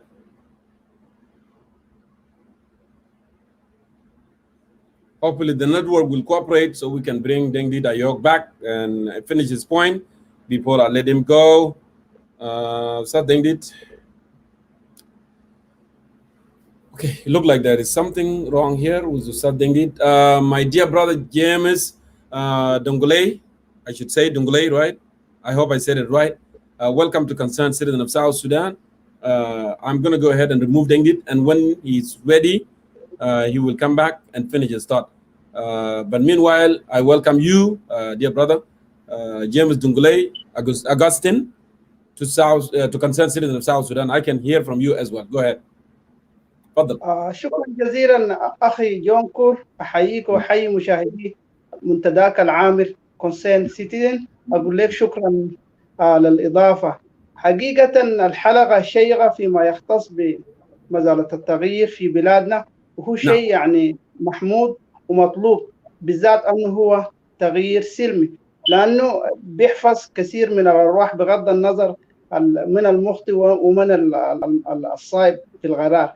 ولكن التداعيات السياسية في بلادنا أثبتت فشل القيادة السياسية بقيادة الرئيس الفكير ونائبه الدكتور ريك مشار. وأنا لما نقول الدكتور ريك مشار بقول نتيجة للأخطاء المتكررة للدكتور ريك مشار أصبحت يعني ماثلة. أما من الجانب اليلي الرئيس الفكير نفسه هو يعني اتفاقات السلام المنشطة بتوري لمواطن جنوب السودان هنالك عدم جدية واضحة من قبل السلطة في جيوان هناك. تتمثل في شنو؟ تتمثل في أن الاتفاق كان تم يعني فيه خداع سياسي، وده طبعا شيء ما مقبول، لأنه أنت كده بتعبث بالأمن القومي بالنسبة للوطن، لأنه دي حاجة في يدك من صميم مهام الدولة الرشيدة. ولكن الطامة الكبرى أنه الدكتور ريك مشار دخل فيها، اللي هو بعد توقيع اتفاق السلام هو ذاته ما قدر يدير المنظومة الداخلية بالنسبة ل IO جناحه نفسه، بدليل أنه حصلت بعض المحسوبيات يعني يعين ناس على حساب آخرين، بدليل أنه ده السبب اللي خلى أنه يحصل انشقاق اللي هو حاصل قدامنا في المجينس. مواطني جنوب السودان الكرام، حادثة المجينس يعني أثبتت حاجات كثيرة جدا جدا وأنا ما هخوض فيها، لكن الأيام حتثبت أنه فعلا أن إحنا عندنا ناس سياسيين ما بيهتموا بأمر الوطن، بس بيهتموا بنفوسهم. ولكن نتمنى من داخل قلوبنا أنهم يرجعوا للصواب، لأنه مواطني جنوب السودان تعبوا من جراء الممارسات الزي دي. يعني زمان كان يا أخي جونكور والمشاهدين أن إحنا كان يعني بندعم كلنا مواطني جنوب السودان في سبيل تحقيق غايتنا وتكون دولة، لكن الفترة طالت. نرجع للتغيير السلمي اللي هو عنوان الحلقة نفسه، هو مطلوب يا أخوي جونكور والمشاهدين الكرام، لكن يجب أن تكون هنالك آلية واضحة المعالم لكي أنه الكل يشارك والكل يعلم أن التغيير ده حيجيب لنا نظام راشد اللي هو بمخاطبة وجذور المشكلة المستفحلة في بلادنا اللي اسمها جنوب السودان. مشكلتنا تحولت أخي جونكور، وأنا متأسفة أنا أذكر ده، لكن لا بد أن احنا نكون واضحين عشان الشارع العام يكون عارف موضوعنا أصبح غير سياسي براه، يعني أصبح خشت فيه موضوع اللحمة الاجتماعية ودخلت فيه الأنانية من قبل الساسة. أنا لما نقول الأنانية ما بعني مواطني جنوب السودان وأنا منهم أن إحنا نهدينا التغيير، وفرحنا لما الجسم الجديد الظهر بتاع تحالف الشعب للتغيير، ودي ظاهرة يعني كويسة. يعني التغيير بس كويس، يعني بنحفظ زي ما أنا قلت بنحفظ أرواح الناس، لكن الشارع العام اللي هو اللي بيحقق التغيير ده هو مغيب يا أخي جونكور، ما عارف الآلية وما عارف القيادات ورا الجسم السياسي ده، والجسم بيغوض قطار التغيير ده هو بيأجل أنه نحن نخش في الأكشن نفسه. أتمنى أنه يكون في حراك كبير عشان الشارع يقوم يطلع في كل مدن جنوب السودان زي ما حصل في الخرطوم وزي ما حصل في دول الربيع العربي. المسألة ممكن ليه لا، لكن للأسف الشديد هنالك أجندة سياسية. أنا أكون معاك واضح جدا جدا، والأيام الجاية حتورينا الحاجات دي. أن إحنا لسه ما تبنا، لأنه 16 سنة يقول الوضع الحاصل قدامنا ده ما بيحتاج لمثلا راي وراي اخر سياسي. الدمج ظاهر والفشل واضح، لكن تبقى هي الاراده. نحن ما حنكون مثلا مكتوفي الايدي، بننشد التغيير عشان يكون واضح للناس. يا اخوي جونكور، لازم يكون في مؤتمر دستوري، والمؤتمر الدستوري ده يخاطب أس المشكله ويوضع لها خطوط حمراء انه نحن حنحل الف باء جيم. كده المواطن حيفرح، حيعرف انه التغيير ده شامل وبيشمل كل الناس. لكن اما التغيير ده نحن نشوفه بلسان ناس محددين وسمعنا به وجاء طلع علينا في الاعلام فجأة، ده بيصير الريبه، بالذات في حاله وصلنا فيها نظام سلفاكير نفسه. النظام ده هو اللي وصلنا للحته دي. اذا النظام ده ما مشى، والله ما اعتقد انا، ده طبعا رايي الشخصي، انه حيحصل تغيير جذري للدوله حقتنا اللي اسمها جنوب السودان، بدليل انه العبث في عبث سياسي زي ما انتم ذكرتوا. انا سمعت في خدمه حديثكم زياره جيمس واني إيجا للقاهره، او الحديث عن نهر الكونغو والحاجات المختصه بمساله المياه دي. ده مساله امن قومي. يعني انت ما ممكن مهما كان مثلا فيك مغيب سياسيا، لابد انه انت تخاطب اهل الشان العلمي في الموضوع ده، لانه الاثار اللي بتجي بعدها يعني حتضر كل الناس. يعني انت في سده الحكم بمثابه الاب، يعني انت تكون راعي على الناس. الدنيا دي ما فيها زواج، سواء كان عن التغيير السلمي، سواء كان عن العمر، سواء كان عن الغدر ساكت ربنا ازال منك الملك. الحاجات دي كلها ما في لقياداتنا السياسيه. يعني ما قادرين يفرقوا بين الامن القومي والشان الوطني. يعني انت ممكن تعقد اتفاقيات مشبوهه بتغييب يعني متعمد من يلا بعدين هناك انت حتلوم منه. how you gonna blame. اعمل كاميرا كده، الكاميرا ما اعرف مالها. جيمس لوك لايك في ايرور في الكاميرا. ايوه كده ممكن. هاي اوكي تفضل.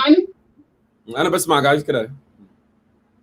فاخي جونكور، يعني الشارع فرحان صراحه ان احنا ما دارين نفرط دائما في عالم السياسه. نحن بنشدد بالامل، يعني نحن محتاجين للتغيير وسيمنا من التغيير في السلاح او في بيتمنى انه الشخصيتين دي صراحه يبدا انه هم يكونوا سبب المشكله في جنوب السودان. ما دارين نشخصن الاشياء، ولكن هم في سده الحكم. نحن ما ممكن نمشي نسمي عبيد نقول له انت زين وزين انت عبيد. المساله واضحه انه نحن لازم نشيل حظر بعض عشان الشارع ده يكون ملم بالتفاصيل. لكن عدا عن ذلك والله ما اعتقد انه الدمج كبير يا اخوي جونكور. يعني عسى ولعل قياداتنا السياسيه يفهموا الكلام ده. يعني بالذات نشوف حتى في المعارضه يعني اللغه بتاعتهم يعني ما واضحه للشارع العام. يعني انت ما ممكن تقول كذا تغيير وتكون بعيد من الشارع العام.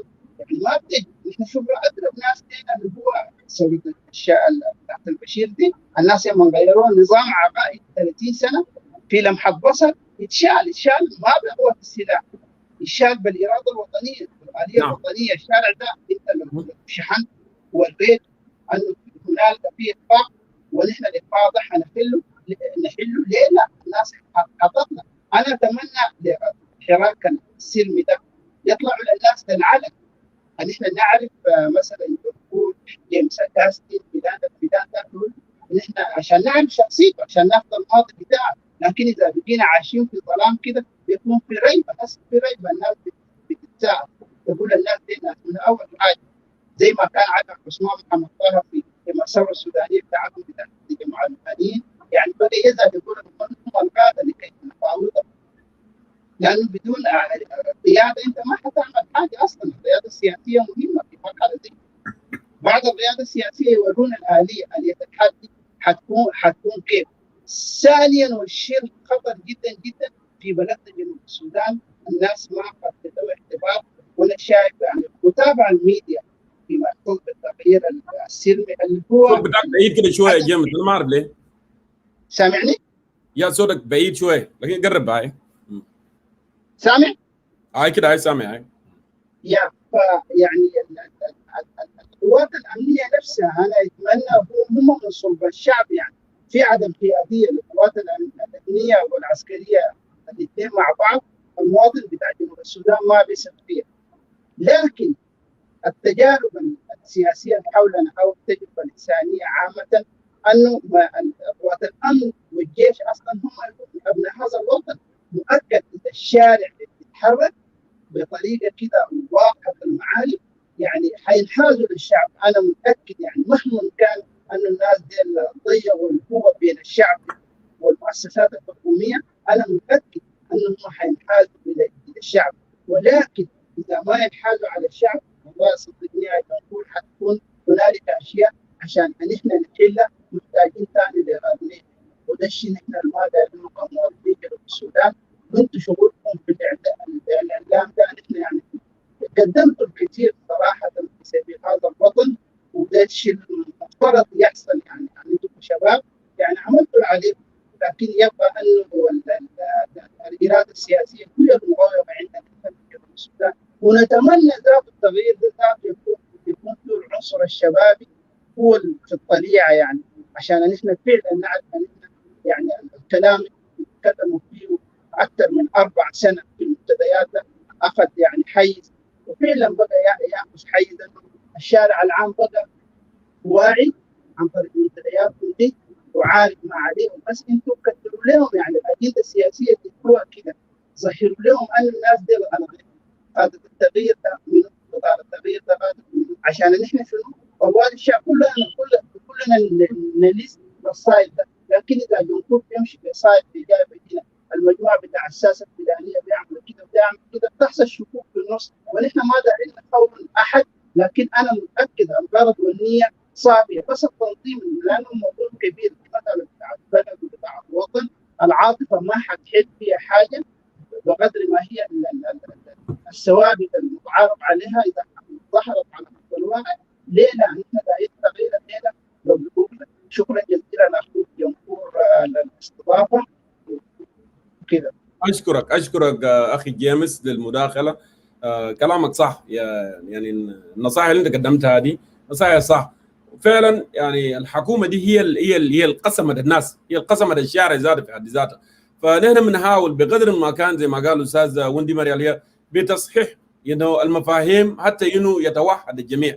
لانه احيانا لو نحن ما يتوحدنا، وانا شايف يونيتي ده شيء يعني لا محاله، لا بد من الوحده. لانه كل ما نحن نتوحد وبنقدر يعني نحقق الهدف المنشود ومعروف. لانه كلنا الان بنعاني من النظام ده، زول في اكواتوريا، زول في وستن بحر كذال، في مدينه اول وين المناطق دي كلها نحن كلنا بنعاني، كلهم بيعانوا. حتى الناس اللي انت بتشوف مع السيستم ده يعني بس بتشوف الجنوبيين السودانيين دائما هم ناس رزيليين، يعني تلقى زول ريزيليان في تعامله وكده، وعندهم صبر يعني زياده من اللزوم. فبالتالي الوقت الحالي ده ما وقت يعني مثلا يتطلب انه يكون في صبر، لان 16 سنه من غير ده كله ما بينفع. فلا بد انه يعني يكون في تحرك، يعني تحرك. بعدين لما يكون في شيء نحن كلنا وي اون ات، يعني نحن لابد ان نكون جزء من التغيير ده. يعني ما بالضروره انا مثلا اقول يا جيمس لا انت لازم تعمل كده، لانه ده اراده وطنيه، والاراده الوطنيه لازم تكون نابعه من كل فرد، يعني من قلب كل فرد. فشكرا، انا اشكر كل الشكر. وده الكلام اصلا منك ومني انا للاخر ده اللي بيجمعنا مع بعض. لان انت جيمس هناك لما ترسل رساله دي للاخرين قول لهم يا جماعه هي بصراحه ده قضيه بيهمنا كلنا. حتى الناس اللي بيعمل سبورت للحكومه ده في كم كانوا يعني بيعملوا ريزيستنت، الان بقى في نادى في معانا في الخط، لانه هم شافوا بعيونهم مثلا الفترات اللي فاتت دي 4 سنين دي كلها الحكومه اللي بيعمل لها سبورت ما قادر تعمل حاجه، ولا قادر تجيب مويه نظيف، ولا قادر تعمل مدارس لعيالهم، ولا قادر تعمل شوارع، ولا قادر تجيب امن في البلد. حينما بيعمل على انشغال الناس في صراعات قبليه، communal violence everywhere، عشان الناس يكونوا منشغلين يعني بمشاكل وهم ينفردوا بالسلطه. فجنوبيين واعيين، الناس اللي بيكلموني انا بعرف في واحد سياسي كبير في جوبا قال لي يا اخي الكلام انتم بتقولوا ده انه مظاهرات وما اعرف ايه، نعم لكن يا اخي لسه الفهم لسه بسيط. انا قلت له طيب انت لو بتشوف الليله ده الفهم لسه بسيط، في 1983 في 1983 جنوبين بتاع 1983 وبتاع 2021 ايهما افضل فهما؟ الناس بتاع 83 ولا الناس بتاع 2021؟ اذا كان الناس ديل قدروا يفهموا حقوقهم انه نحن مظلومين لابد ان وي كان جيت توجذر عشان نقدر نجيب سلاح ونقدر نحارب العدو بتاعنا. اليوم انت محتاج مويه ما قادر تلقاه، مويه نظيفه ما قادر تلقاه، مدرسه للجناك ما بتلقاه، علاج ما بتلقاه، مستشفى ما في، شارع ما في، مشاكل، ناس يطلبوا لك وناس يحاربوا وبقر يسرقوا وما اعرف ايه. يا حتى الكوميونتي كان ما عنده مشاكل مع بعض، حتى الكوميونتي كان ما بيشاكل. بلندا وزانة ما حصل اليوم انا ما قمت انه عندهم كلاش، لان اساسا ما في حاجه بيلموا مشان مشاكل. لكن دي كلها فتن بتزرعها الحكومه عشان تقدر تسرفايف. and we have seen this in our own eyes. then what next؟ انا قلت له لو قادرين نتواحد في الزمن ده مع بعض، انت are you telling me؟ انا قلت له يا خليك راشونال، في النهايه اعرف انه كلامه ده ما صح. والصح انه الناس تطلع الشارع، لان جربوها بالسلاح ما نفع، جربوها بالنيغوشيشن ما نفع، جربوها بالمحادثات وبالكلام ما نفع. الافضل شنو؟ اراده الشعب زي ما انت قلت، وحصل في زيمبابوي. في زيمبابوي حصل مقابل في النهايه حكم كم 30 سنه، في النهايه مشى بيته. اوكي، حصل مناطق كثيره. جنوب السودان يعني ما ايلاند، يعني اتس نوت ان ايسوليتد ايلاند انه مثلا يحصل فيه كوارث وكير يعمل اللي داير يعمل ويلود ويقتل ناس ويجبر ناس وفي النهايه نسكت نتفرج. ده حرب تاني يعني.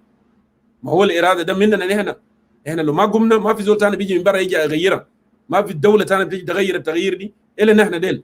الناس اللي بيعمل انتميديشن دي يخوفونا، قال خلاص انت لو داير تعال جوبا، اللي بيرسل لنا رسائل دي. ما في النهايه اول ناس زي ما انا جبت قصه بتاعت بولس الرسول قبل، اول ناس اللي هيكون في القطار ده بعدين لما يكون في تغيير هيكونوا هم. الناس اللي بيعمل ريزيستنس ديل، الناس اللي بيقولوا كلام اللي بنعمل ده غلط، اول ناس هيجوا بعدين. كم من زمان كانوا في خرطوم، لكن في النهايه كنت جاء اتفاق السلام الشامل، مشي الجنوب وقالوا اس بي ال وايه، وياهم قاعدين موجودين ناس في السلطات. يس يا موجودين، يعني الناس بس عايشين على مصالح. so we don't mind them. انا بشكرك كل شكر اخي العزيز. ونستمر، انا دايرك نستمر والرساله دي تمشي في كل مكان ان شاء الله. شكرا جيمس. شكرا جزيلا. استاذ دنجد ويلكم باك. معلش النتورك عمل لك وذرو، لكن انا دايرك عشان تيجي تكمل حديثك، لانه انا اديت فرص لناس وظاهر انا لقيت جيمس هو الوحيد، ناس ثانيين ما ظهروا. انا شايف قد يا دوب ظهر كل ما في زول ضرب له ولا شو. فاتفضل يا استاذ دنجد كمل. Yes, my network was cut off because البندل بتاعي انتهى, but I recharged because we are on the mission. Yes, I was talking and telling you that all the solutions that were tried, all the resolutions that were put in place to the conflict in South Sudan have failed. And if they have all failed, what is the way forward? The way forward is that no one should negotiate with this government. Whether the arms groups or those who are not armed, they should not negotiate with this government, because this government is using the policy of negotiating with the rebels and sign peace deals with them and bring them in and then abrogate the agreements or abrogate the peace deals. So this one repeat rebellions. So when those who are brought in, that they are coming in now to share power and implement the peace agreement and claim that there is peace all over the country, would be only in Juba celebrating power sharing, but there will be no peace in the countryside. And we have seen this over the years in South Sudan. So nobody should negotiate with this government. All the armed groups are hereby urged to stop negotiating with this government. All the political parties, those who are negotiating with the government, those of Pagana Moom, those of General Paul Malone, negotiating with this government would not be a solution to the problem that is afflicting our country right now. Because in the end of the day, you will be absorbed in power. Yes. You will be given positions, and in the end, you will be kicked out. Riek Machar was kicked out in July 2016, and he's now kicked out again. But what is happening in his party is his own mistake, but it is a disadvantage to President Kiir. So there is no way forward through political negotiations, no way forward through waging war against the government. Because in the end of the day, you will put down your guns and sign an agreement with the government. Because that's what they do in the end of the day.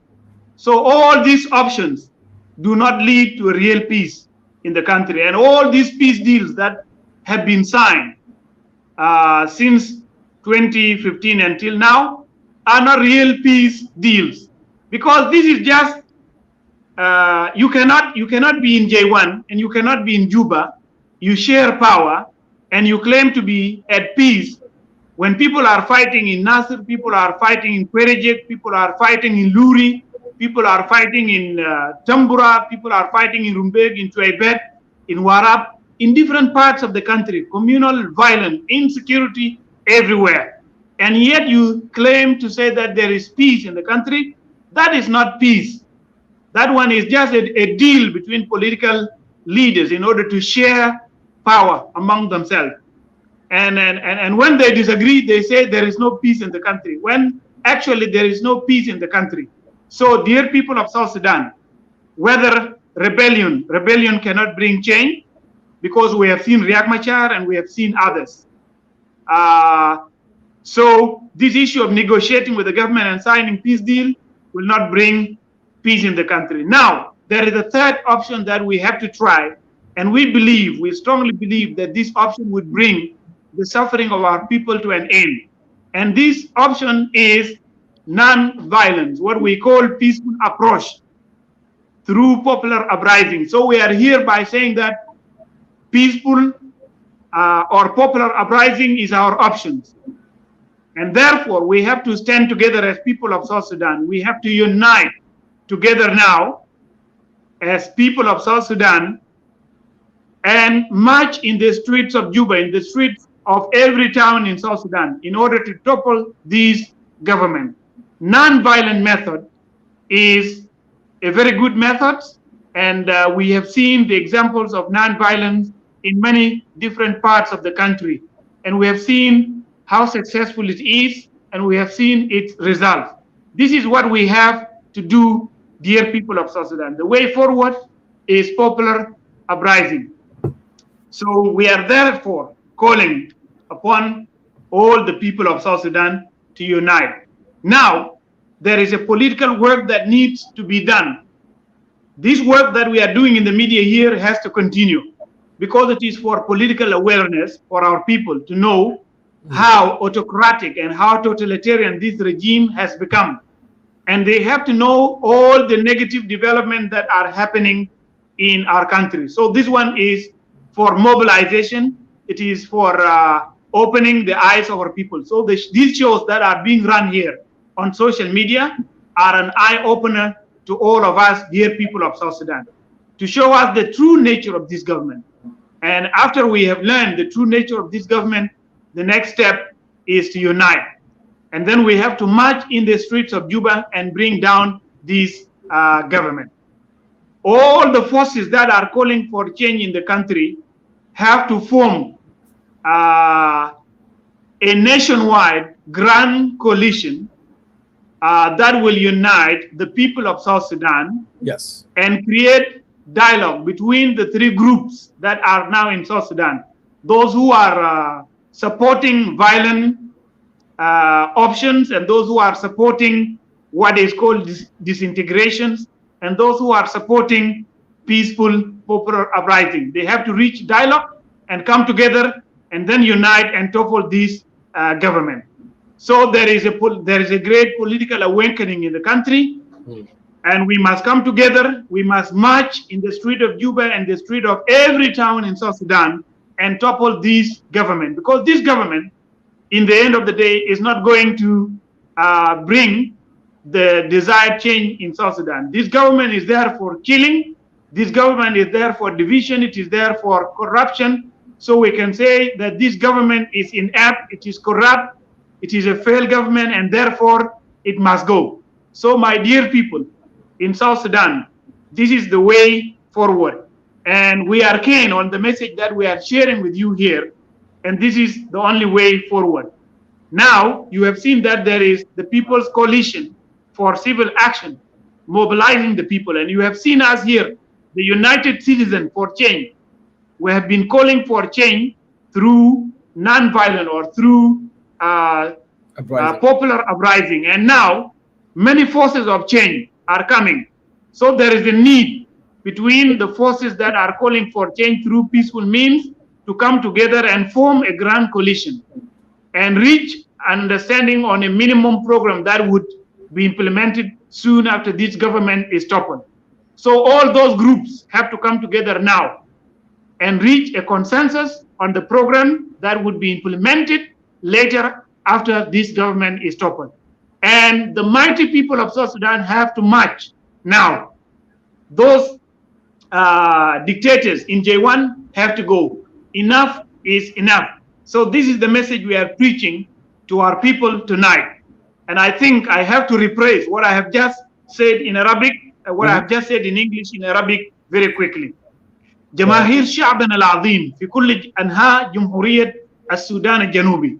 نحن هنا بنتكلم كلام واضح وكلام صريح جدا إنه البلاد الآن رجعوها للحرب من جديد، لأنه الانشقاقات التي حدثت في صفوف حركة الآيو بقيادة رياض مشارتين أدت إلى اندلاع الحرب من جديد.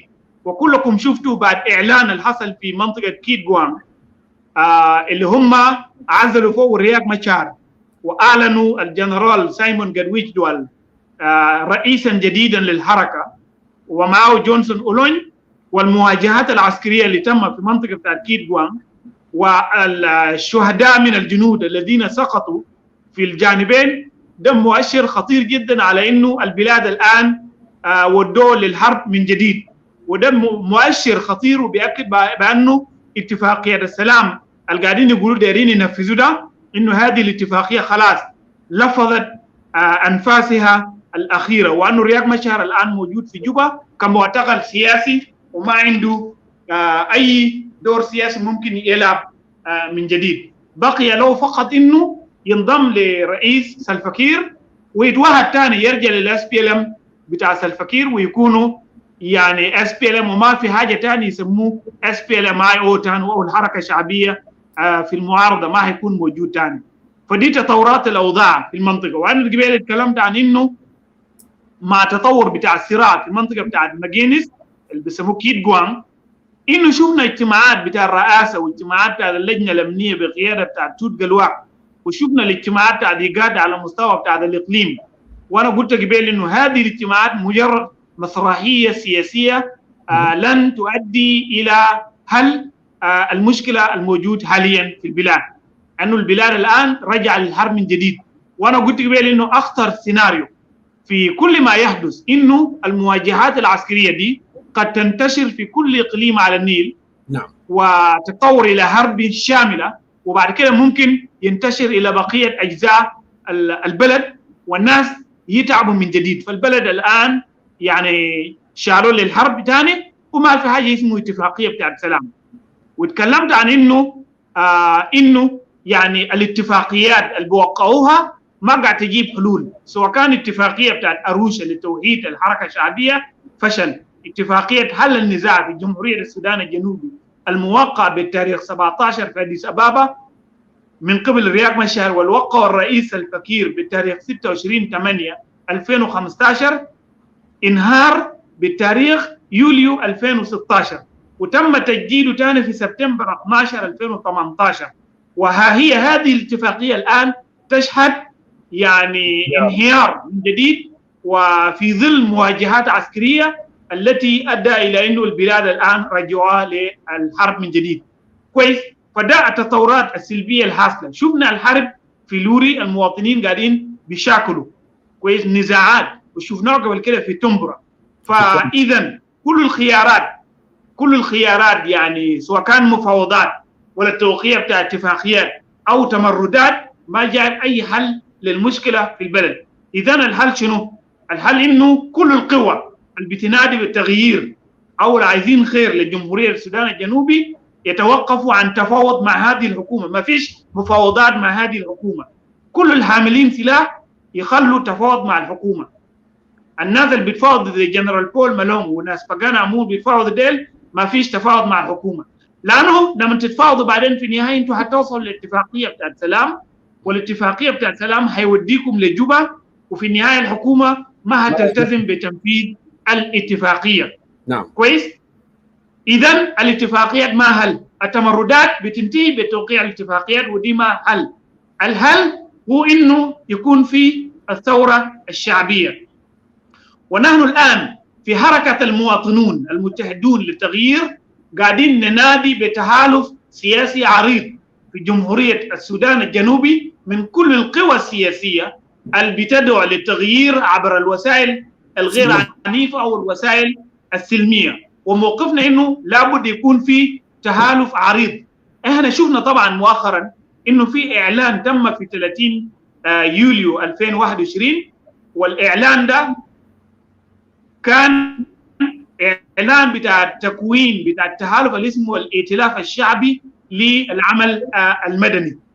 ونحن ظللنا ننادي بالتغيير بتاع النظام عبر الوسائل السلمية طوال الفترة المشى. فلطالما إنه بقى في أصوات الآن بتدعو للتغيير عبر انتفاضة شعبية، عبر عصيان مدني، عبر اعتصامات، عبر إضرابات للناس الشغالين في الخدمة المدنية والموظفين الحكوميين، إذن ده الطريق إلى الأمام. لكن الملاحظ إنه كل القوى اللي قاعدة تطالب بتغيير مبعثرة ومشتتة، كل واحد موجود على الجزيرة بتاعته براو وبينادي بتغيير. إذن موقفنا في حركة المواطنون المتحدون للتغيير هو إنه كل هذه القوى تجي وتجلس مع بعض وتتفاوض وتوقع إعلان بتاع التحالف العريض اللي بيشمل كل القوى السياسية، سواء كان ديل ناس حركة السمشند البطاقة الحمراء، ولا نحن في حركة المواطنون المتحدون للتغيير، ولا ناس يعني الجماعات الثانية الفيديو للتغيير بوسائل سلمية. نحن كلنا نقعد ونتفاوض ونعمل تحالف عريض، والتحالف ده يكون عنده برنامج سياسي، برنامج تعليمي، برنامج بتاع الصحة، برنامج بتاع الدبلوماسية، يعني برنامج سياسي اقتصادي، برنامج متكامل. وبعد كده نحن نبدأ نعمل تعبية سياسية، ونحن الآن شغالين تعبية، والتعبية دي يمشي قدام ويكون في تنظيم، يكون في تنظيم دقيق جدا للعملية بتاع التظاهرات السلمية، ونحرك الشارع بعد ما نتأكد إنه كل الترتيبات وكل التنظيمات الداخلية تم لإسقاط هذا النظام. يجب أن يرحل الجنرال سلفكير مياردي، يجب أن يرحل الجنرال رياض مشار تاني دورغون، لأنه الناس ديل خربوا البلد، وما ممكن بلدنا ده يقعد يخربوا كده ونحن نتفرج. لابد نضع نهاية لهذه الفوضى اللي خلقوا رياض مشار تاني دورغون ومعه سلفكير مياردي. نقول كفاية للقتل، كفاية للتشريد بتاع الشعب، كفاية لغياب بتاع الخدمات. نحن نقول كفاية للشرور الأربعة اللي هو ميس مانجمنت، هو الإدارة والفساد وغياب بتاع الخدمات والانسكيورتي أو الحروب اللي بودونا فوق. دول الأربع شرور اللي نحن اتكلمنا عنه لما أعلنا حركة المواطنون المتحدون للتغيير في يوليو في العام الماضي. كويس، نحن قلنا إنه في سوء إدارة في البلد، شخصنا المشكلة، لقينا في سوء إدارة كرقم واحد، لقينا إنه في فساد رقم اثنين، لقينا إنه في غياب للخدمات الأساسية في البلد، ولقينا إنه في شنو؟ في انسكيورتي، يعني في غياب أو في انعدام للأمن. فديل الأربع شرور اللي نحن بنتكلم عنه وشخصنا به المشكلة في جمهورية السودان الجنوبي. ونحن في خلال هذا المنبر بندعو كل القوى للتفاوض، ونحن نقدر نسقط هذا النظام، لأنه إسقاط النظام ما بيكون عمل ممكن يقوم به حركة سياسية واحدة، يعني ما عمل بيقوم به الائتلاف الشعبي للعمل المدني، ولا بيقوم به المواطنون، حركة المواطنون المتحدون للتغيير وحدهم، ولا بيقوم به يعني الحركة الديمقراطية الوطنية، الجبهة القومية براو. يعني كل هذه الحركات السياسية لابد أنها تتحالف وتحرك الشعب ويوحد الشعب لإسقاط هذا النظام. هذا هو طريق إلى الأمام، وخلاف ذلك البلد ده حيظل في هروب، وسلفا حيظل يتفاوض مع المتمردين ويجيبهم للداخل، والاتفاقيات تخرب، واللي يمرق ونستمر نكون في الدوامة ده. فعشان كده بنقول لا كفاية الدوامة ده، نحن ما عايزينه. دوامة بتاعت تمردات ومفاوضات واتفاقيات والتوزيع بتاعت سلطة، والوجوه هي نفس الوجوه، واللي يطلع واللي يدخلوه تاني يدخلوه. No, this must stop. لازم يجي في الكلام ده. عشان كده كلامنا انه لابد يكون في تحالف عريض. الاخوة في الائتلاف الشعبي للعمل المدني هم خطوا خطوة كويس، ويجب انه كل التنظيمات الاخرى يتحالفوا الان عشان ما هذه الائتلاف يكون ائتلاف يعني عريض، سميناه يعني nationwide grand political coalition for change in the country. فده الرسالة اللي احنا حابين نشاركوا معاكم يا أيها الشعب السوداني الكريم البطل. أملنا فيكم، وانتوا القوة، انتوا الكتلة لازم يتوحد وتكونوا كورة كده قوية نربي بها الحكومة دي تسقط، ويكون في فجر جديد، ويكون في حكومة جديدة في البلد، حكومة يقدر يعني يدير البلد إدارة حسنة، حكومة بيقدر يعالج الشرور الأربعة، يكون في إدارة حسنة في البلد، ويكون في إيقاف للفساد في البلد، ويكون في خدمات أساسية موفرة لكل المواطنين في البلد، يكون في أمن وأمان، ووقف كل نوقف كل النزاعات المجتمعية الحاصلة، كل العنف المجتمعي ده لازم يجيب في بلادنا. ده ممكن، احنا مؤمنين انه ده ممكن ولازم يتم كويس، وده ما بيتم الا انت وانا نجيف كويس. ده الكلام اللي احنا حابين نقوله. حابين برضه نقول لانصار الناس اللي لسه مناصرين للحكومه انه جاء الوقت عشان انتوا تتخلوا عن سبورت بتاعتكم للحكومه وتقيفوا مع القوى اللي قاعده تنادي بالتغيير كويس، لانه التغيير ده لو جاء بعدين انتوا هتكونوا اول المستفيدين منه زي ما ذكر الاخ جونكور قبل قليل. فده الرساله اللي احنا حابين نرسلوه لكل الناس الليله ده، والرساله ده كان لابد نقوله بالانجليزي عشان ما بزول يقول يا اخي الكلام ده قاعدين يقولوا بعربي وانا ما سامعه، يا قلناه قبل بالانجليزي، وهسه احنا قاعدين نقوله ثاني بالعربي عشان ما بزول يقول يا اخي قالوا بالانجليزي وما سمعناه. اذا بعد كده الرساله وصل لكل الاطراف بلغه الزول قاعد يسمعه. احنا ذاته حننظم شو ثاني ونقولوا ثاني بطمونجم، ولازم يكون في شو ذات يعملوا بثوق ناس وبكل اللغات عشان الرساله ده يوصل لكل الناس، لان هذه رساله مهمه لابناء الشعب السودان الجنوبي. فدي الطريق الى الامام. اذا نحن بنقول في الختام انه جاء الوقت لاسقاط الجنرال سلفا مياردي الذي ظل يقتل الشعب بتاع جنوب السودان، وظل يعمل اتفاقيات مع المعارضين والمتمردين، وفي النهايه بيجي بهين الاتفاقيات انه هذا الرجل لازم يمشي. هو رجل فاشل، رجل ما بقدر بيجيب اي تغيير مرجو، رجل عمل خيانه للناس، رجل عميل للنظام بتاع المواطن الوطني في ساوث السودان. وعشان كده النظام والليله بقى النظام بتاع المواطن الوطني لا بد ان يسحب، لا بد انه نقفل التاريخ لهذا الرجل. التاريخ بتاعه لازم يكون ينتهي في العام 2021، ولو ما انتهى في 2021 لازم ينتهي في 2022. هذه رسالتنا وشكرا لكم جميعا. أشكرك أستاذ دنجي Ayok. So phenomenal. This is what we want.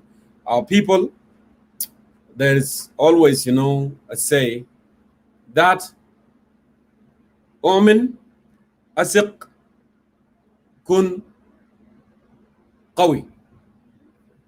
خلينا عندنا إيمان قاطع في أنفسنا بيننا سننجح، بيننا سنحقق، ده كله هنعمل. لكن انت لو ما عندك ايمان في نفسك، وانا شايف في ناس هنا قاعدين يكتبوا دائما شاكين نحن ما متوحدين، نحن ما عندنا division. No, you gotta believe that we are united, and we are united as long as we are calling for very long time Kir must go. تلقى زول في Equatoria will say Kir must go. زول من Upper Nile will say Kir must go. In Barghazal will say Kir must go. What else do you want? ما دي الشيء اللي بوحدنا مويه نظيف، اللي بوحدنا الشارع، اللي بوحدنا يكون في مدرسه، اللي بوحدنا يكون في امن، اللي بوحدنا يكون في تنميه في بلد. ما دي المقاومات للوحده بتاعنا. We have more things to unite us than to divide us. So why would you have to worry about this? Because we already have component of unity. عندنا حاجات اللي بوحدنا already. لأن أنا وأنت عندنا وحدة. أنا وأنت we have a common denominator. عندنا قاسم مشترك. عندنا common denominator. إنه يكون كير ده يمشي عشان يكون في مدرسة، عشان يكون في شارع، عشان يكون في مويه نظيف، عشان يكون في مستشفى، عشان يكون في أمن، عشان يال بتاعنا يقروا.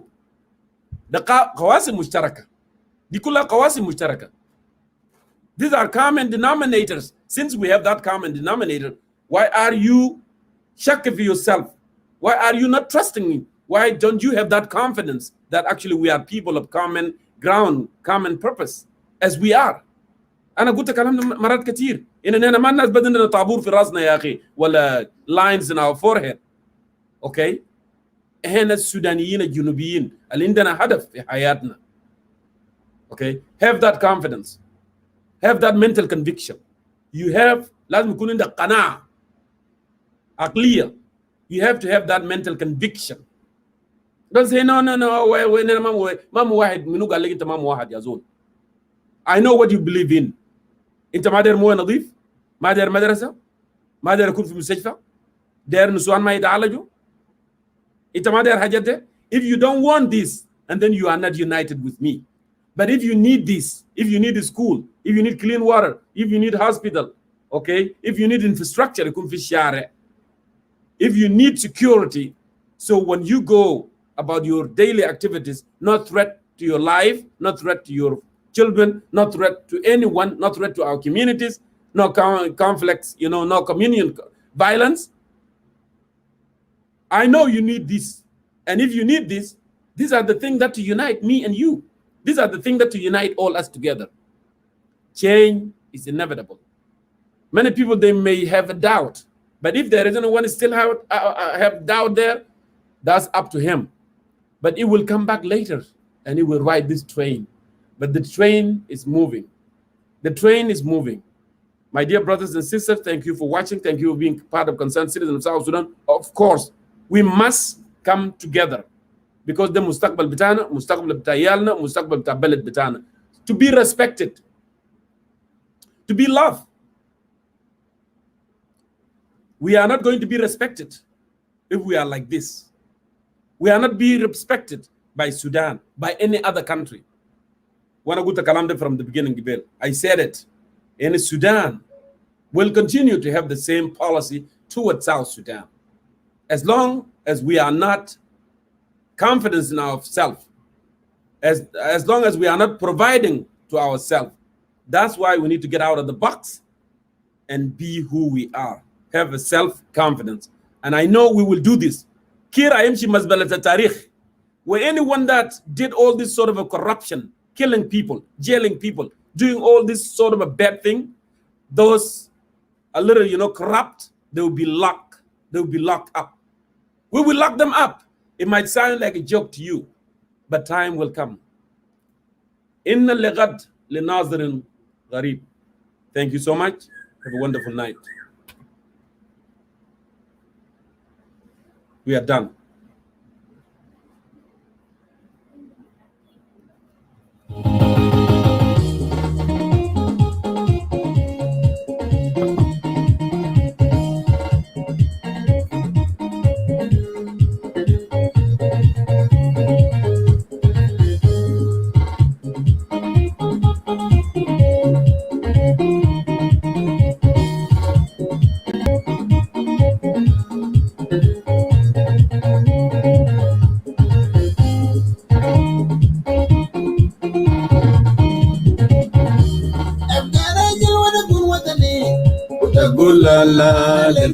Right?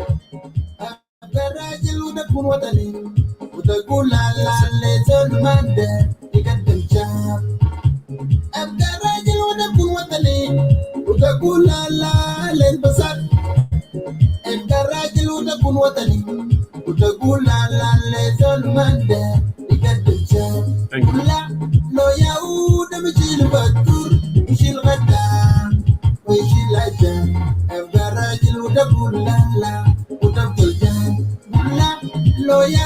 يعود بجيل بطر وشيل غدا ويشيل عجان أبقى راجل ودقول لا لا وتبدل جان